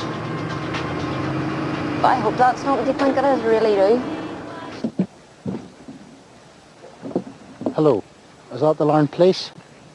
We're here in the Achaboy Road, and there's a body in the river. You went out on the 19th of October for an evening out, and he never returned. As the weeks went past, we were clutching at straws, really. I got a phone call to say that there was a body found in the Glens of Antrim. And at that point we didn't know, but it sounded very like Hugh. Hugh lived a very quiet life in Carrick. His three passions were motor scooters, supporting the football team and the running, and that was it. Every night he went out for a run. Hugh ran 30 marathons, and his latest charity was stillborn children, and he had booked to go to the Dublin Marathon, which would have been his 31st, and he never made it. Nightlife is pub life in Carrickfergus, and there are many to choose from. Hugh rarely went to the Central Bar and didn't know many of the regulars, but a work friend, Marty, had suggested they meet there. Cheers, love, nice. Many of the people who were around that night have taken part in this reconstruction. Morning. How's it going? You well? Okay, here you are, Burt. All right, mate. How's it going? This is Hugh. All right. A lot of people liked him. They all said Hugh was a nice guy, kind. He'd always be bantering and joking and generally keeping everyone going. So where are we heading to after this? Over to Dobbins or Onies? The Onies for a bit of crack. Onies? Let's go to Onies. All right. Let's go.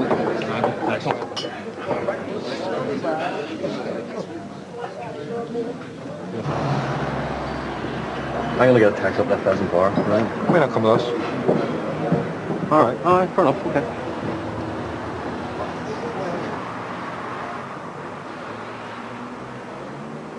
Come on, you, hurry up. I'm coming. Hugh drew a few pounds from a cash point in High Street. Then he and the others strode off to the Joymount Arms, a pub known locally as Owenies. Again, it's a bar Hugh didn't normally go to. Carlsberg. 4 pints of Carlsberg, pint of Guinness, please. Nice one, thank you. How long did you stay there for? 4 years. Serious? 4 years. Brilliant place. He did all his travelling. He came home to Ireland to settle down from Australia. And that was his goal, to settle down and have children. Hugh booked a taxi for later to take him home. Taxi, for later on. There's Cameron. 12:30. No, what time do you close it? Close at 1. You close at 1, no, make it 1. Yeah. Where are you going to? Going to Henley. All right, cheers, Bill, thanks.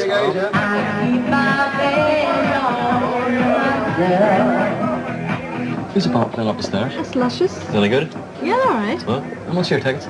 £3 each. I give us 2. Me and Marty will be well into that. Who's going up, huh? You're not going up, no? No, mate, I'm going to sit here and drink the Guinness.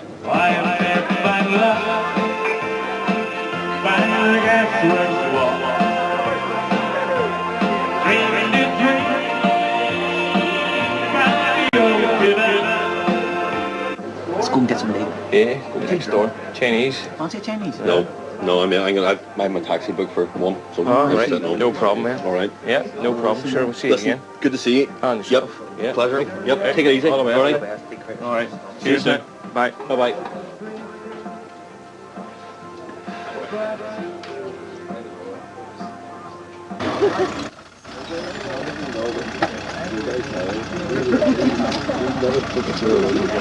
Taxi for Cameron. Hugh wasn't known here at O&E's, so maybe he just wasn't told that the taxi was there. Or perhaps he was in the backyard. At any rate, he didn't emerge, and eventually the cab left without him. No worries.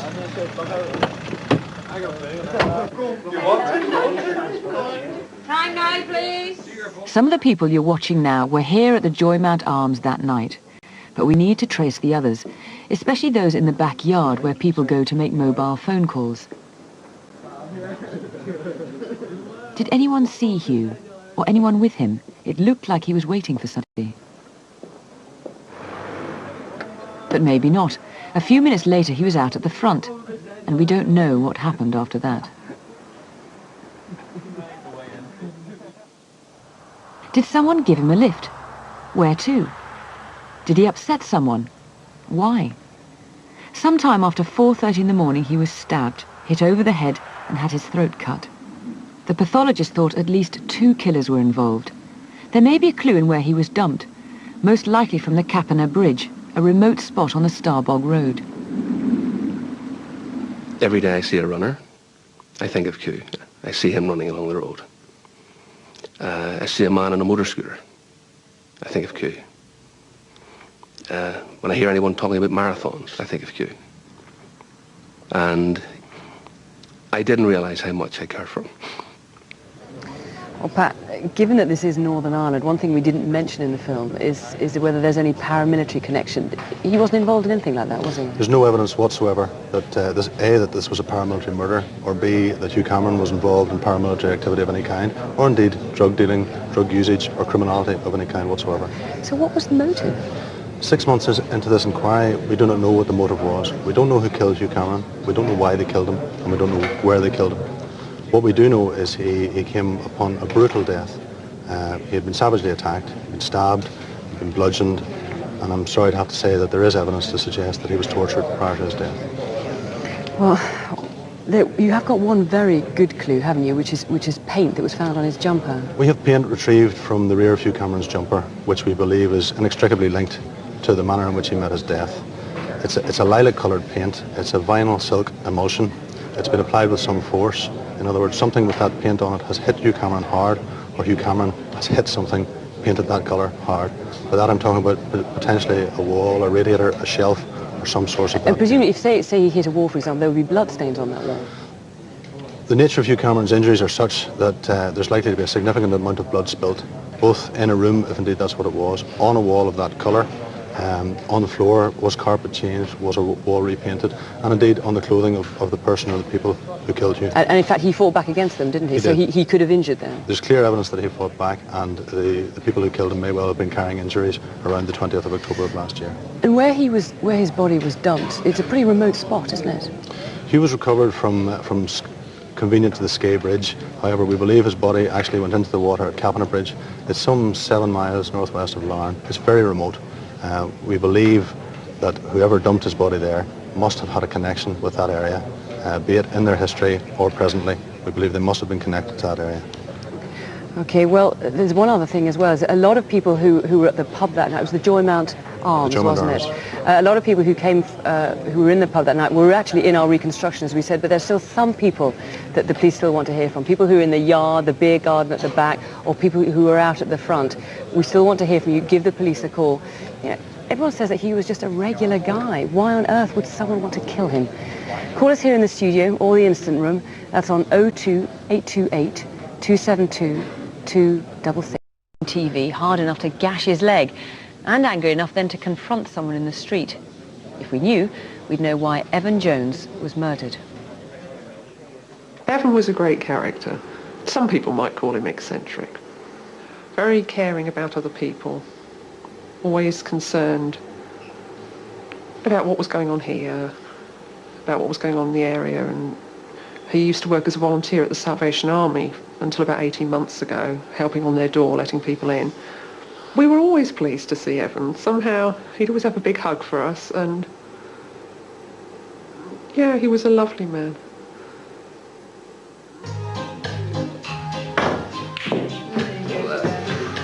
Ooh, no in here, right? You're right. All right.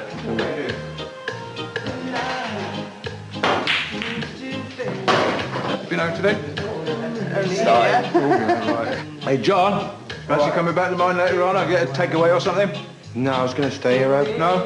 No, don't matter. All right, please, I'll see you. See you later. Evan was divorced and spent most evenings in local pubs. He was a familiar face, often going from one to another.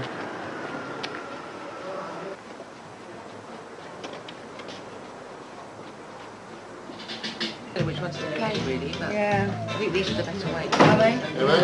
Yeah. Please go. Yeah. You right? Yeah.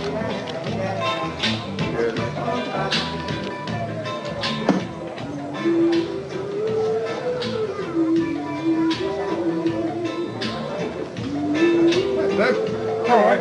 Yes, thanks.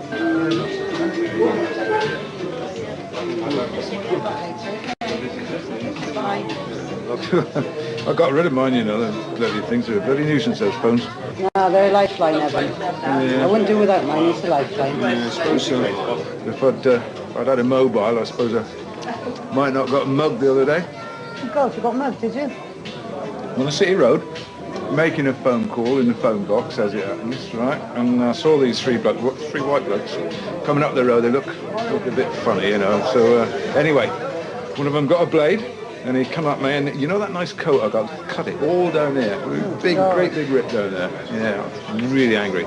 But they didn't get anything, so, you know, they ran off. So You were lucky there, then. yeah, I was. And worst of all, later on, I started to get them pains across my chest here, you know. Oh, God, and you had the heart attack last year, isn't it? Yeah, that's right. Anyway, are you playing tonight?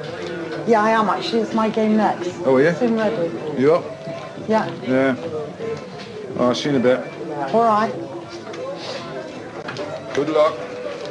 Thanks.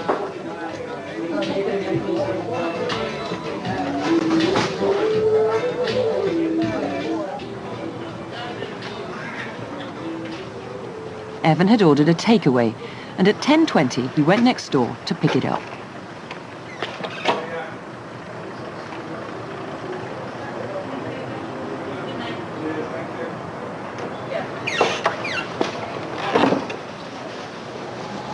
Evan had seemed in high spirits when he left the pub, but something badly upset him, either on the short walk home or inside his flat.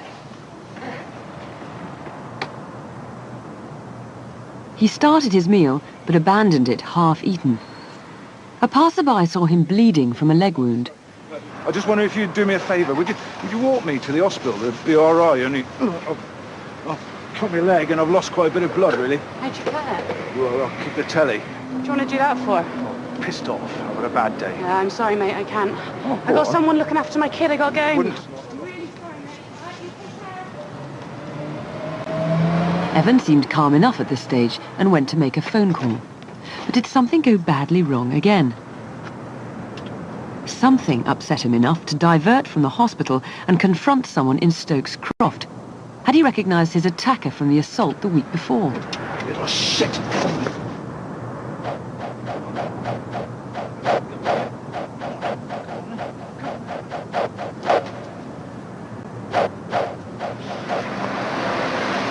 A white car swerved to avoid them in the street. You won't have forgotten if that was you. 2 men were waiting at the bus stop. We need to hear from them. There were 3 people at the phone box. The couple have come forward, but who's the man who couldn't get through on his call? And a young man was standing at the corner using a mobile phone. Call us if that was you. Evan's assailant was smaller, maybe 5'6" to 8, and younger, in his 20s or his 30s. Evan died as a result of the attack. His purse was now empty. Lots of people saw the assault, but may not have realised how serious it was. If you haven't spoken to the police, or if you know who is involved, call us now. 0500 600 600. So Hannah, you're Evans's daughter. Thanks very much for coming in. Your mum and dad had divorced quite a time ago, and you kind of lost touch with him, but you were just beginning to re-establish a relationship, weren't you? Yeah, in the past couple of years, we had contacts. I went to stay with him in his flat. He cooked me a curry and gave up his bed. We spoke on the phone frequently. And you were just beginning to find that you got things in common, characteristics in common? Yeah, we had a lot of laughs, a lot of tears as well. Honesty, really, we were both honest with each other. Well, what kind of man was he? I mean, a lot of people in the reconstruction we showed, they said what a kind man he was and how he'd put himself out for people. Yeah, he was a character, definitely. He had an infectious laugh. His door was always open. He had natural empathy for people. And he didn't judge at all. And you were just really trying to build bridges back to each other, weren't you? Just after many years of not seeing each other. We were, yeah, and we were, and it was very easy. We got on. We got on very well. Do you feel cheated by the fact that just as that was beginning to happen, now this has happened? I do. Myself and my sister feel terribly cheated. It's unfortunate, very unfortunate. Well, it certainly is that. I mean, people are watching here tonight, they're listening to what you've got to say. What do you want to say to the people who are watching? I just really want to urge those people that were on the street that night to think about it and to come forward. The smallest piece of information, anything, would just to come forward. Okay, Hannah, well, thanks very much for that. You heard Hannah there. It would make a big difference if you could help her to get any information that would find who killed Evan. There's a £5,000 reward. Call 0500 600 600 or 0117 945 5748. At least unsolved till now. The victim, Larry Burt from Ramsgate in Kent, was so well liked, according to a friend, we'll probably have to have St Paul's Cathedral for the funeral.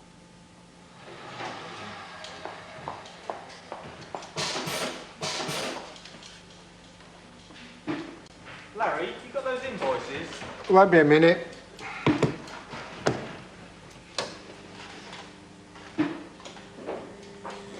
Janet, can you come and have a look at this? The dropout's far too high in this relay. You reckon it's that one? Yeah, all right. Larry Burt worked as a quality assurance controller. Part of his job was to test products before they were sent out to clients.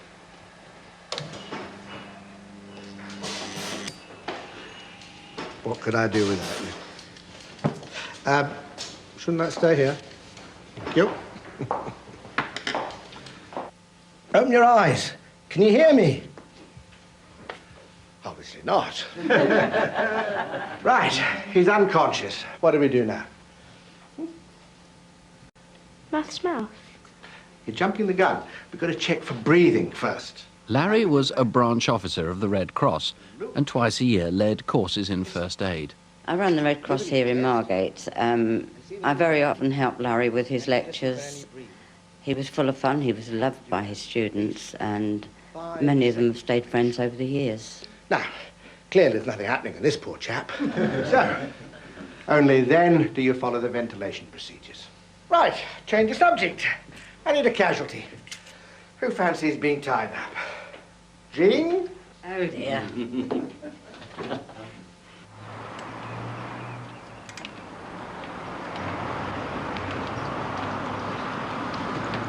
Need a hand? Larry! How are you doing? You just got back then? What's this then? Ah. Slimming again? Done it for the week, my engine blew up. We've known Larry now for about 25 years. He lost his parents during the war in an air raid, and now, of course, his adopted parents are also dead. So he was totally alone. He had no relatives at all, and he just adopted practically everybody of his friends as relatives, and he had a heck of a lot of friends. Yes, in fact, I would say that his death has been a great personal tragedy to a great many people. We had an awful lot in common. You had a common interest in art, didn't you? Oh, yes, we had a common interest in art. Lots of things we were interested in and encouraged to be interested in by Larry. He introduced us to bird watching, basically. Yes, you know, he was enthusiastic about all sorts of things, and he managed to convey it to people. He had a zest for life, without a doubt. Oh, well, look, I won't see you tomorrow, because I'm going up London to have a mooch around. Going to take this on the train. So, I'm going to see you Sunday, though. Right. Okay, fine. Bye. Yep. Bye. On Saturday, the 26th of February, Larry boarded the 9:52 from Dumpton Park to London. Morning tickets, please. Oh, sorry, cheap day return to Victoria, please. £15.70. Thank you.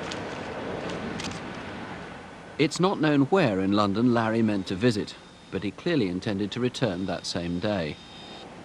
Ticket. Morning tickets, please. 20 minutes later, the same guard, Ian Williams, remembers seeing someone sitting opposite Larry. Although I didn't see them talking, it looked to me as if I'd interrupted something.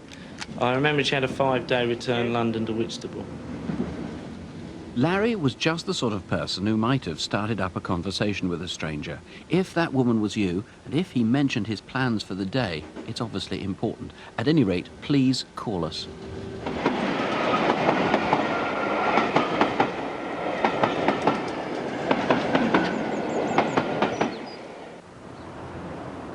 Larry visited London every couple of months, but from here it's all conjecture. He probably cycled from Victoria out towards the East End.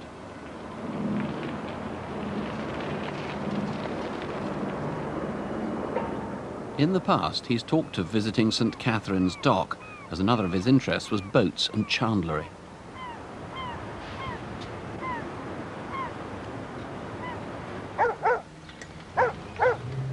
Maybe you saw Larry cycling around Wapping that afternoon.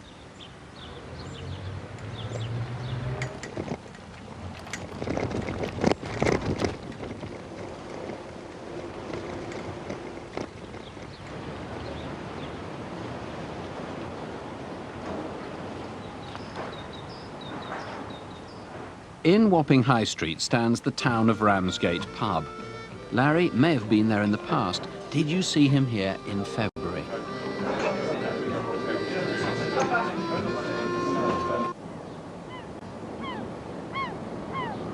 Larry had binoculars for bird watching and was an accomplished photographer. He was also a remarkable artist and would often turn his drawings into cards for his friends.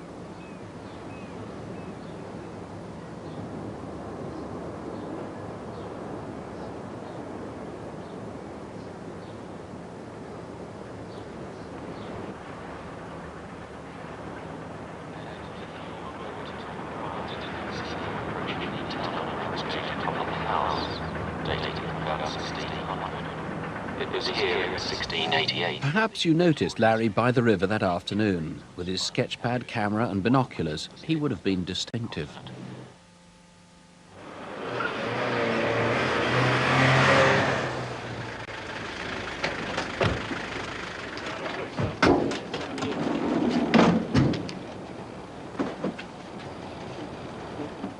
The next day, overlooking the river at the rear of a warehouse known as the Old Pump House in St. Catherine's Way in Wapping, Larry's body was discovered.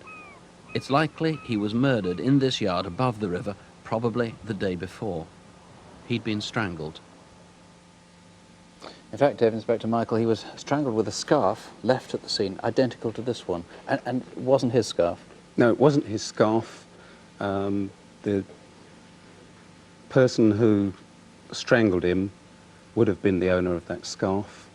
The scarf was well worn, so they've had it for some time, and we'd like anybody who knows somebody who went out with a scarf similar to this, who came home without it, to get in touch with us. 26th of February, Saturday 26th of February, possibly Sunday the 27th of February.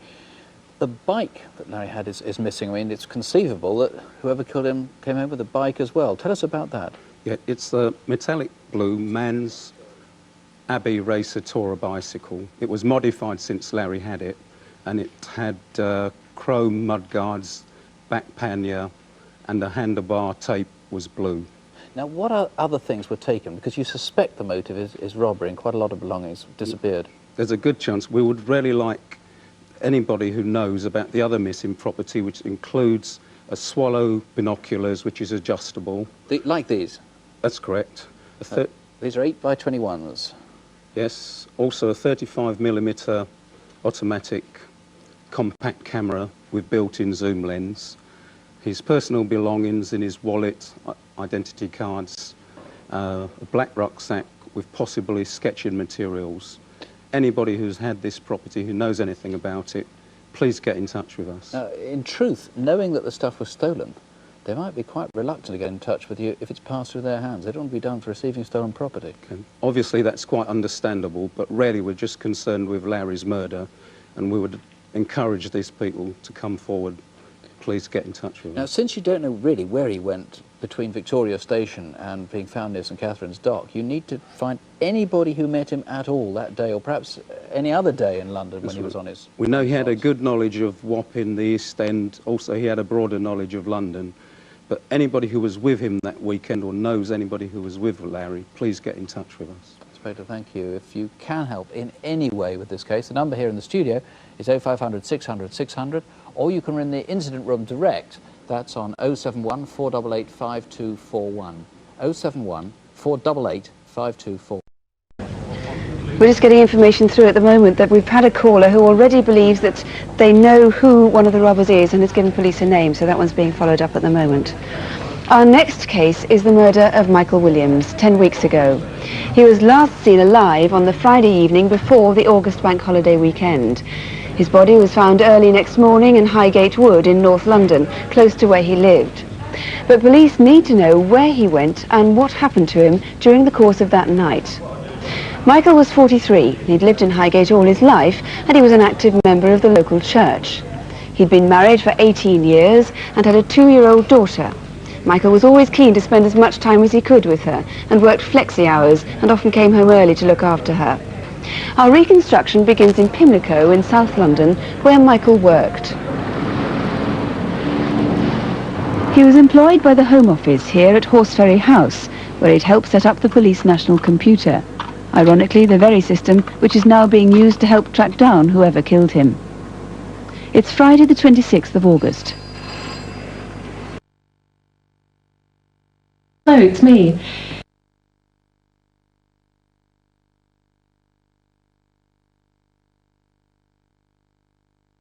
Another hour or so.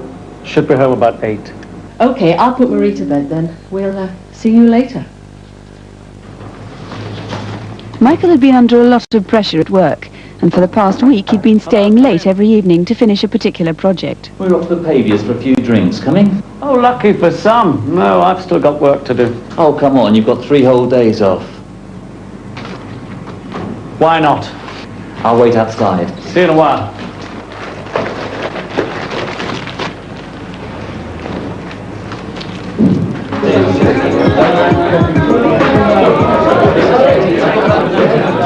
So instead of going straight home that night, he came here to the Paviers Arms in Pimlico. Let's do a bit of music, do a bit in the garden. Yeah. Would you like another drink? No, thanks. No, You sure? Not for me either, thanks. Oh, God, is that the time? No, I said I'd be home at 8-ish. Yeah, it's about time to go. So you're going on the tube? Yep. Yeah, I'll come with you. Come in. Bye, all. See you next week. Bye. Yeah, you too. Bye.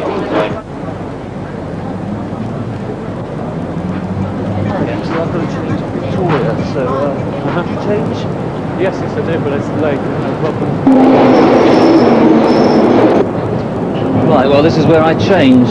So, see you, Michael. Have a nice weekend.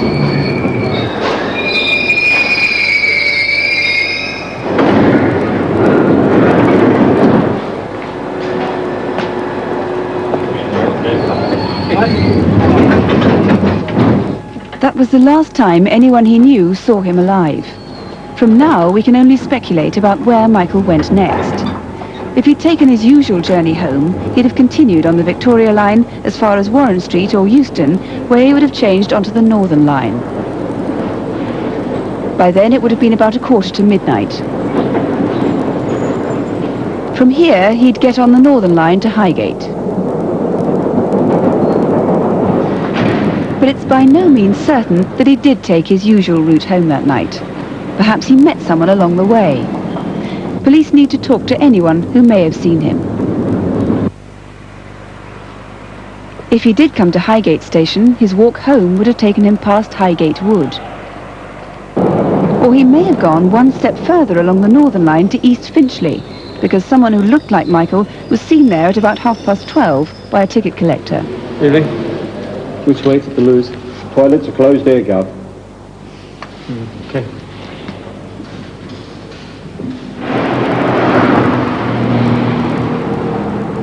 If that was Michael, where did he go next?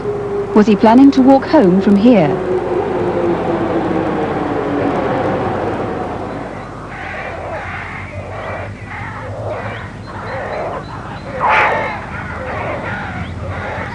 This is Highgate Wood, a popular spot even early in the mornings. Well, then, let's go home. It's the next day, Saturday morning. At about 8:20, a woman walking her dog saw something lying by the path leading to the wood. It was Michael Williams' body. He'd been killed by a single blow to the throat. Yankee Romeo from 559. Can you call the CID? I found a dead body in the alleyway off of Lanchester Road N6. Police need to know whether he was killed there or whether his body was left there later. Several people who'd used the path even earlier that morning didn't see the body, so it's vital that more witnesses come forward to help work out what did happen. At 6 o'clock that morning, this man was walking his dog near the woods past the spot where Michael's body was found. He saw nothing there, but then just round the corner, something odd happened. My dog's usually quiet, and she saw this man standing over there, ran at him and barked at him hysterically.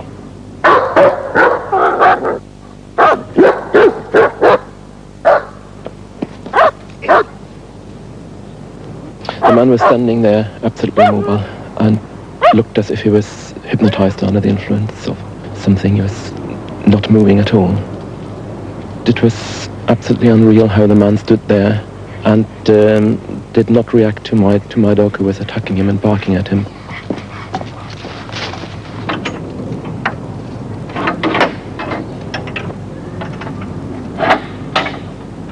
Three-quarters of an hour later, as the gates to the wood were being unlocked for the day, the strange man had gone. And just 5 minutes after that, there was still nothing seen by the path. So police believe it must have been between 7 o'clock and 7:40 that his body was put there. It may have been dumped from a car. And there's a postscript. This is the New Arjun Tandoori restaurant in Fry and Barnet Road in Southgate. The day after Michael's body was found, someone came into the restaurant and paid by credit card.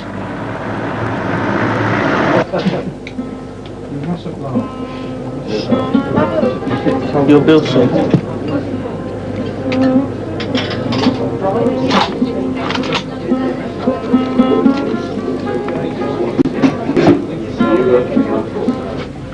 Well, that card, of course, belonged to Michael Williams. Peter Wilton, Michael had been robbed of all the property he had on him. Was robbery the motive, do you think? That certainly was one motive, but this case has homosexual connotations. He was a bisexual. It may well be that he met somebody and left somebody before he got attacked. I would like that person to come forward, or any person that was attacked in the locality that hasn't reported it before. Will they please come forward? What description do you have of that strange man seen standing at 6 o'clock in the morning in Highgate Wood in some kind of trance? Yes, he's never been identified. He's 6 foot tall, white man, slim build, blondish brown hair, with a beard of the same colouring. Complete mystery, that. Whoever murdered Michael, was he a karate expert? Could well be. We've spoken to several karate experts, and they say it would take several years of experience to deliver a blow such as that, because there was a lot of force used to Michael Williams' throat. Is murder, and very nearly multiple murder. For whoever killed a local government official 4 months ago almost blew up a block of flats and all its residents. The dead man was Bulic Forsythe. Detectives hope tonight to find the motive and the culprit.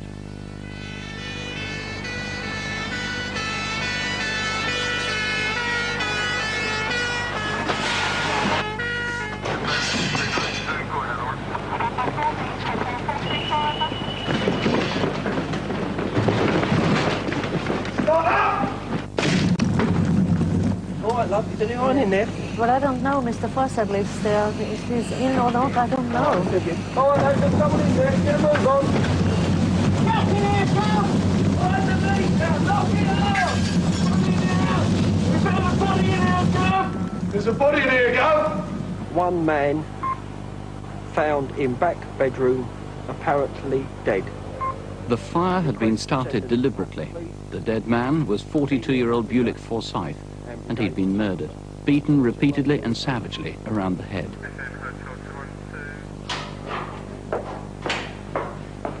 Morning. Morning. Oh, Edna. I've just walked through the car park. It's a complete mess. There's cars blocking in social work. Bulic worked for Lambeth Social Services at our headquarters in Clapham for over 4 years.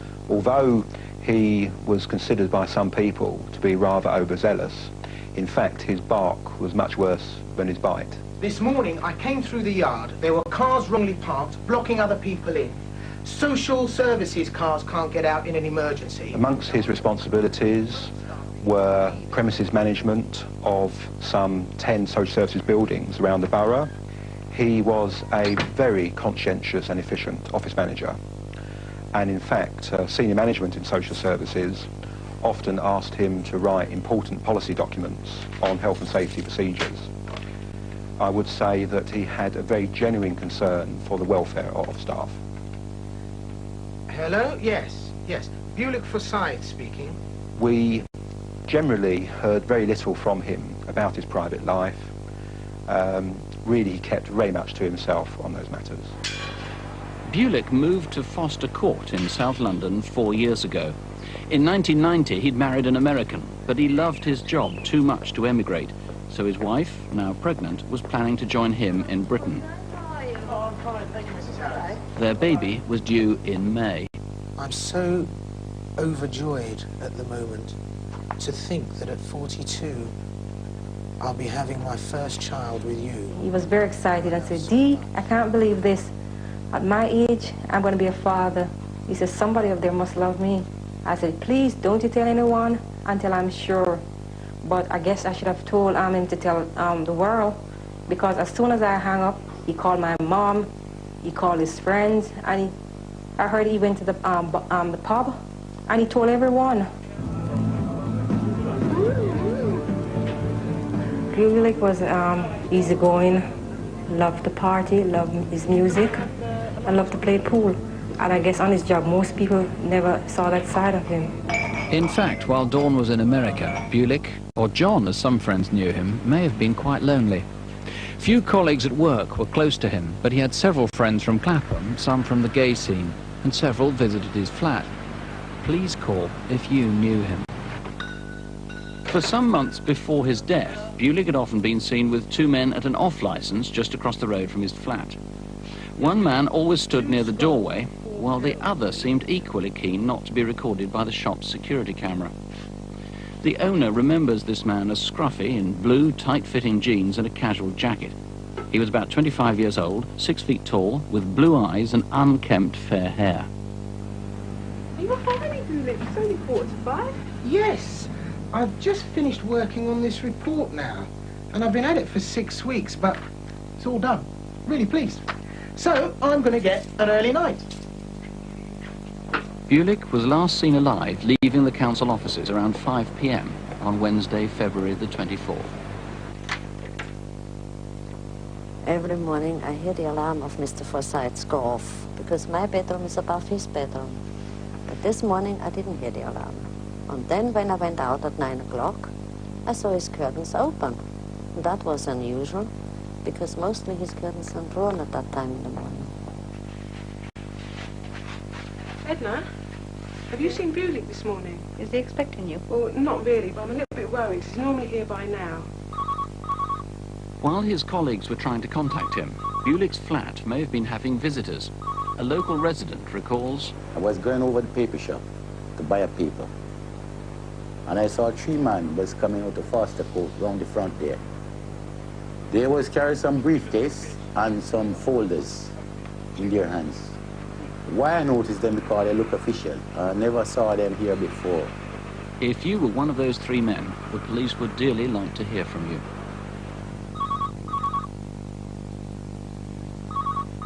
Four hours later, just before 2 o'clock, the same resident who'd seen visitors at the front noticed something unusual at the back of Bulic's flats. I saw a white car parked there in the corner with 2 men sitting in it, and they was gazing at me. They're well dressed, and one of them have black hair, the other one have a brownish hair. I live here for 18 years, and I never see a car parked there before. Phone. Mike, I'm getting concerned about Bulic. I'm going to go around to the flat later, see if he's okay. When she got there at 5 p.m, Bulic's curtains had been closed. Someone had obviously been in the flat that day. Bulic! Bulic!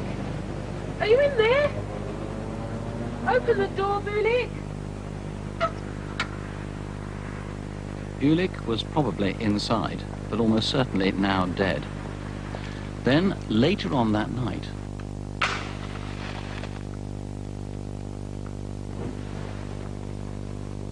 a resident in Foster Court was disturbed by a commotion.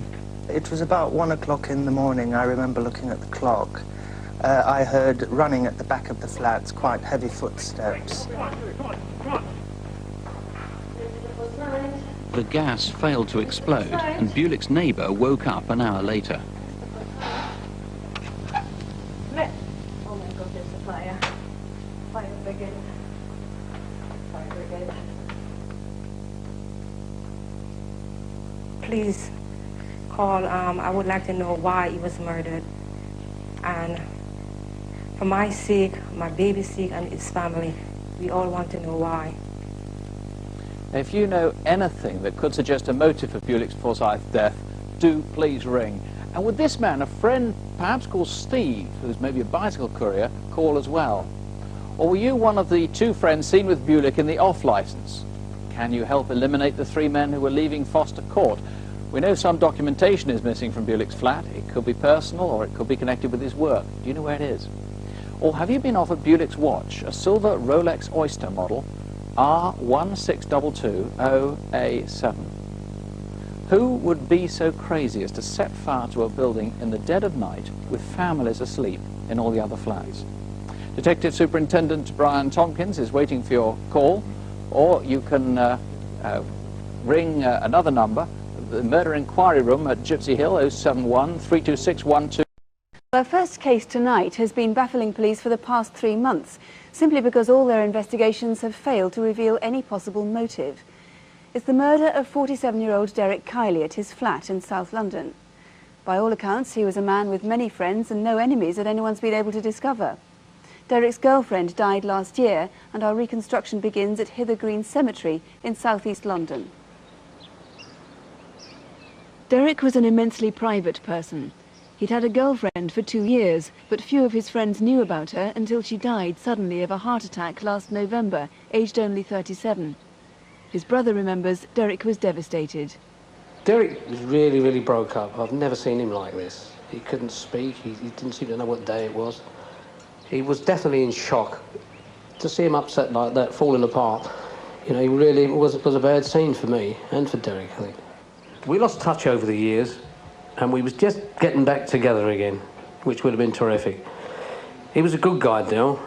I mean, he'd do things like, he'd stop the traffic to let an old lady across the road. He was a real old softy, really, although he didn't give that in his appearance. Derick, or Del as he was known to his friends and family, had spent most of his life in South London. He'd lived in his flat in Harpenden Road in West Norwood for more than 10 years. Yeah, tell me about it.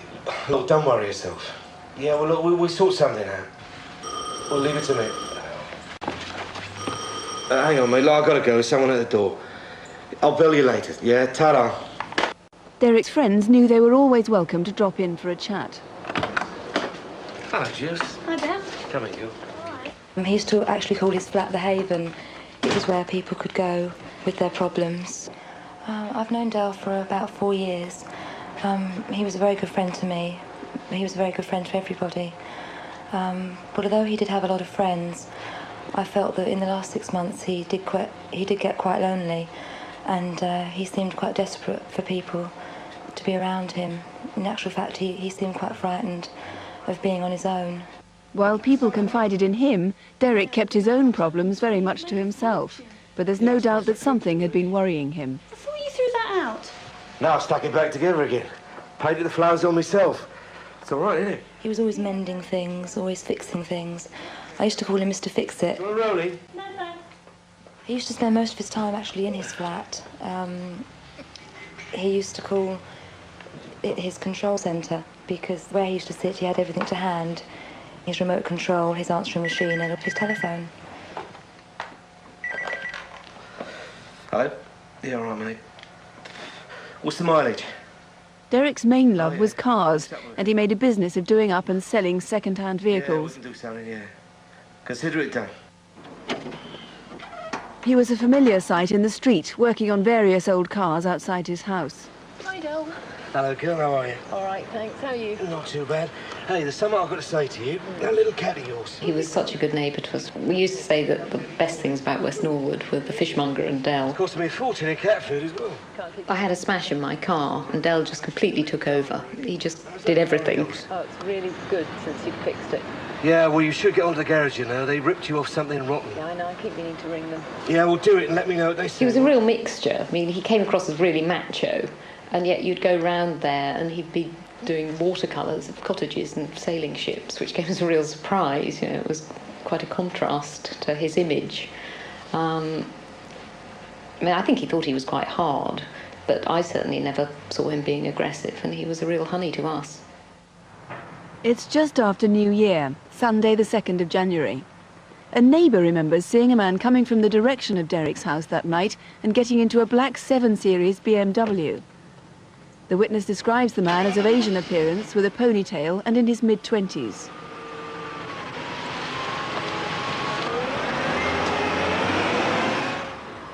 The next afternoon, around 3:30, a local man remembers seeing Derick in the street. I was walking up Oldswater Road towards Harpenden Road when I saw him talking to a man in a light blue Sierra. The man he was talking to had slicked back hair and a ponytail. He was about in his mid-30s and had Mediterranean type skin. I also remember that the car tax was out of date. Later that same evening, Derick was at a pie stall in Crystal Palace Parade, a few miles from where he lived. Tea and coffee? Yeah, please, Ron. Well, Dill used to come up at night to see me on odd occasions, have a chat. All right, Dill. Not really. But on this occasion, he come up, he looked down and out and didn't seem that he was in his right mind. Something was worrying him. He said to me, "I'll see you later," and then off he went. That was the last time I see him. That was the last time anyone is known to have seen Derick alive. Half an hour later, back in Harpenden Road, it's shortly after midnight. This woman lives a few doors away from Derick's flat.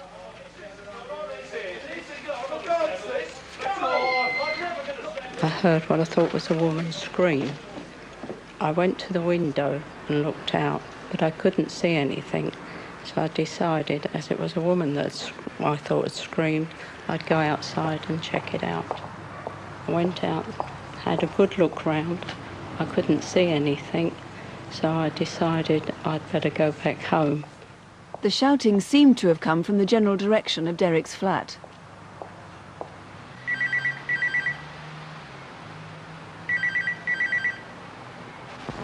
There's nobody available to speak to at the moment.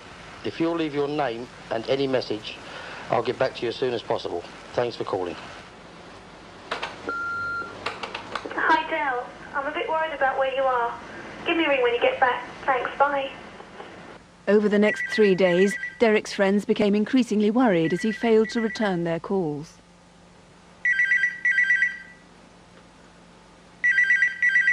It was Thursday, January the 6th, when Derick's body was discovered in the flat. He died from multiple stab wounds. I do honestly miss him so much. We had so much going then between us. We were very, very close, and I think he was going to come back into the family, and we could have been a family again.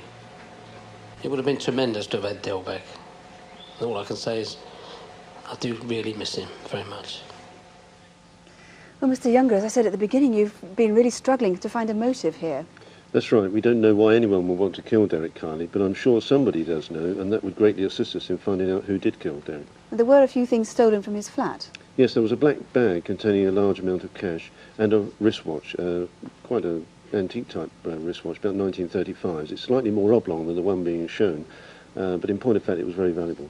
So this watch could be really vital. It's interesting that we actually couldn't find one identical, but it's an oval version of this. Yes. There's no manufacturer's mark on it. No, that's right. But if anyone's been offered that, certainly since the 6th of January, we'd certainly like to hear from them. It could be very helpful. But you don't actually believe that robbery was the primary motive for Derick's murder? No, Derick was a very cautious man, and he wouldn't let anyone into his flat unless he knew them, and certainly there was no forcible entry, so I'm convinced that he knew his attacker, whoever it was. And whoever did attack him stabbed him many, many times, so there'd have been quite a lot of blood. Yes, I would appeal again to anyone who, on the early hours of Tuesday the 4th of January, came home with blood-stained clothing. There must be someone out there to whom that would apply, and if someone could ring in with that information, we'd be most grateful. The one person you know so far that you need to eliminate is the Asian man with the ponytail who was seen coming from the direction of Derick's flat on the 2nd of January in the evening.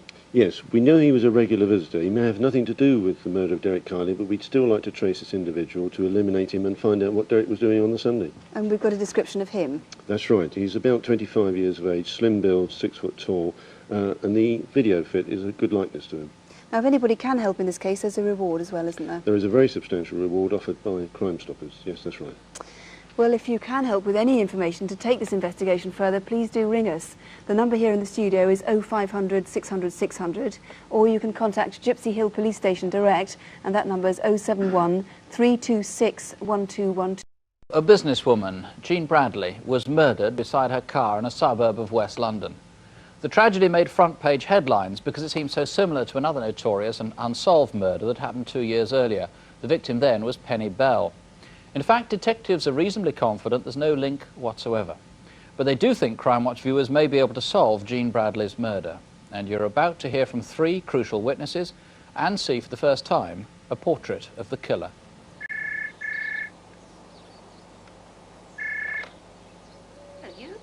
Jean Bradley lived in Crowthorne, Berkshire, with a teacher, Nicholas Osborne. Yes, sunny. I last spoke to Jean on the Sunday before she was killed. I was in Rome with the school trip. What did the forum look like? So she particularly asked me to check Rome out thoroughly because a week after I was due back, both of us were off to holiday in Rome during Easter week it was going to be. And she was actually very much looking forward to that. Jean specialised in helping companies move premises. Her own office was in New Bond Street, 30 miles from her home. When she moved to her new job in London, we had some trouble working out the best way to commute in. Acton Town Station is just round the corner. But she found that the best way was to drive halfway in and then take the fast tube line from Acton. Couldn't be more convenient, could it? Seems a nice, respectable road. Think the car would be safe here? Jean was very keen to keep her car immaculate, and certainly the reason why we checked out the roads in which she parked her car was for the safety of the car. We had no idea, no views on sort of her own personal safety. It just simply wasn't that sort of area. Jean had left work and travelled home on the Piccadilly line from Green Park Station. She arrived at Acton Town at about 7:20.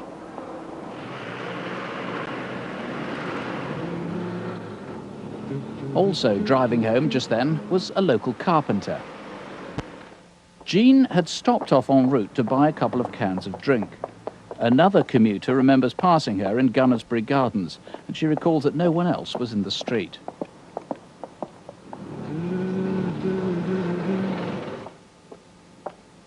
Jean had parked her BMW in Carberry Avenue, just off Gunnersbury Gardens. It had been there since 7:30 that morning.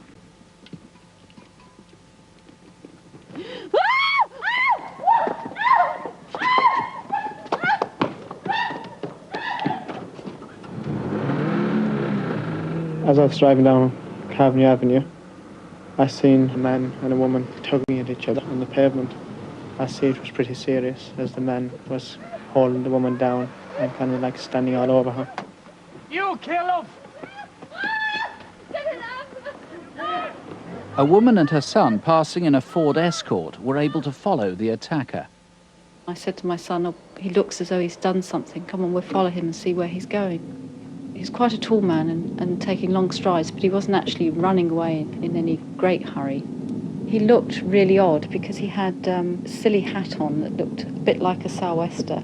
It's not the type of hat that you would wear around this part of the world. I was halfway down Gunnersbury Gardens when I was aware of this white van rushing up behind me, and I sensed that he was in a great hurry to overtake. I think you better go and ring the police. All right, miss. You just attacked a woman back there. Do you want to try it on with me now? Come on. The man was very pale. His cheeks were very drawn in, and he had a darkish stubble, possibly 2 days' growth. He was very cold. He could stare right through you. As he came towards me, he raised his hand, which had a black bag wrapped. I didn't know what he had in it. It seemed pretty rigid. The two men ran off into Gunnersbury Lane, just off the North Circular Road. The woman in the Ford Escort was able to get ahead of them. I had a very good look at the tall man as he was approaching me to cross the road. He was a good 6 foot to 6'3". The van driver was a pace or two behind him. That man there, he's after attacking a woman. Call the police. At this point, I decided it was best to go home and make sure that my son had called the police, and I just watched them head off towards Acton Town Station.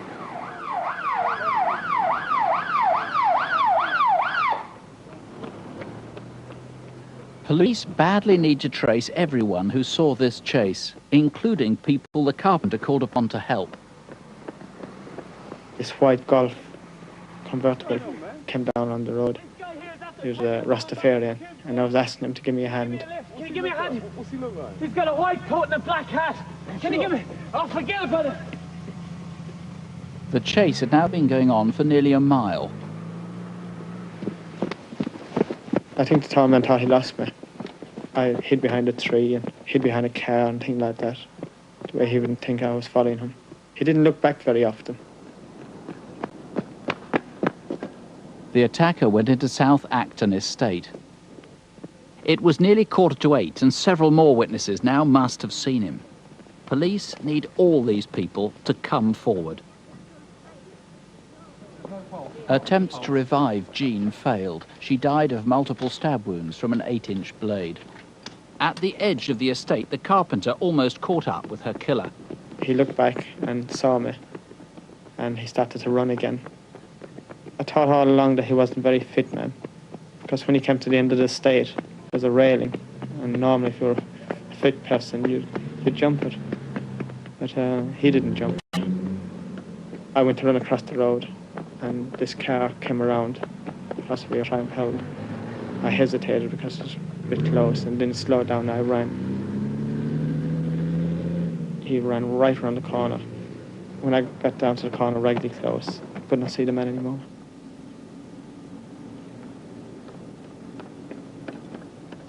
Have you seen it? You see a guy coming running down But here? unknown to the carpenter, one man had a clear view of the killer's next move.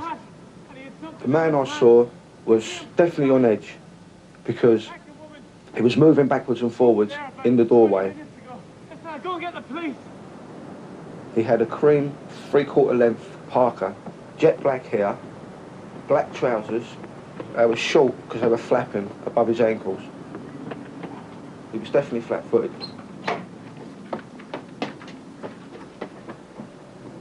He was looking around him and trying to figure out which way would be the best way to get out of the estate. He was carrying a black bag in his right hand. He had a very, very tight grip on it, and he never let go of it once. I started to realise that there was something wrong, and by that time, the tall man had gone. The attacker was last seen walking up Buckland Walk, 1.5 miles from where Jean Bradley had been stabbed. Bob Fenton, where did he go from Buckland Walk, do you know? Well, he was heading towards Acton High Street, but I'm not only appealing for people in that general area, because he could have deviated off the route. I'm also appealing still for people who actually saw the carpenter chasing the man. That's from Carberry Avenue, past Acton Town Tube Station, and through the South Acton estate. And we ought to make it clear, many of them wouldn't, or most of them wouldn't have had any idea what had happened. They wouldn't have realised why he was chasing him. No, they wouldn't, but they would, if they were there, they would have probably noticed something going on. What was this guy's motive? Have you any idea at all? There's no apparent motive whatsoever. There is nothing stolen.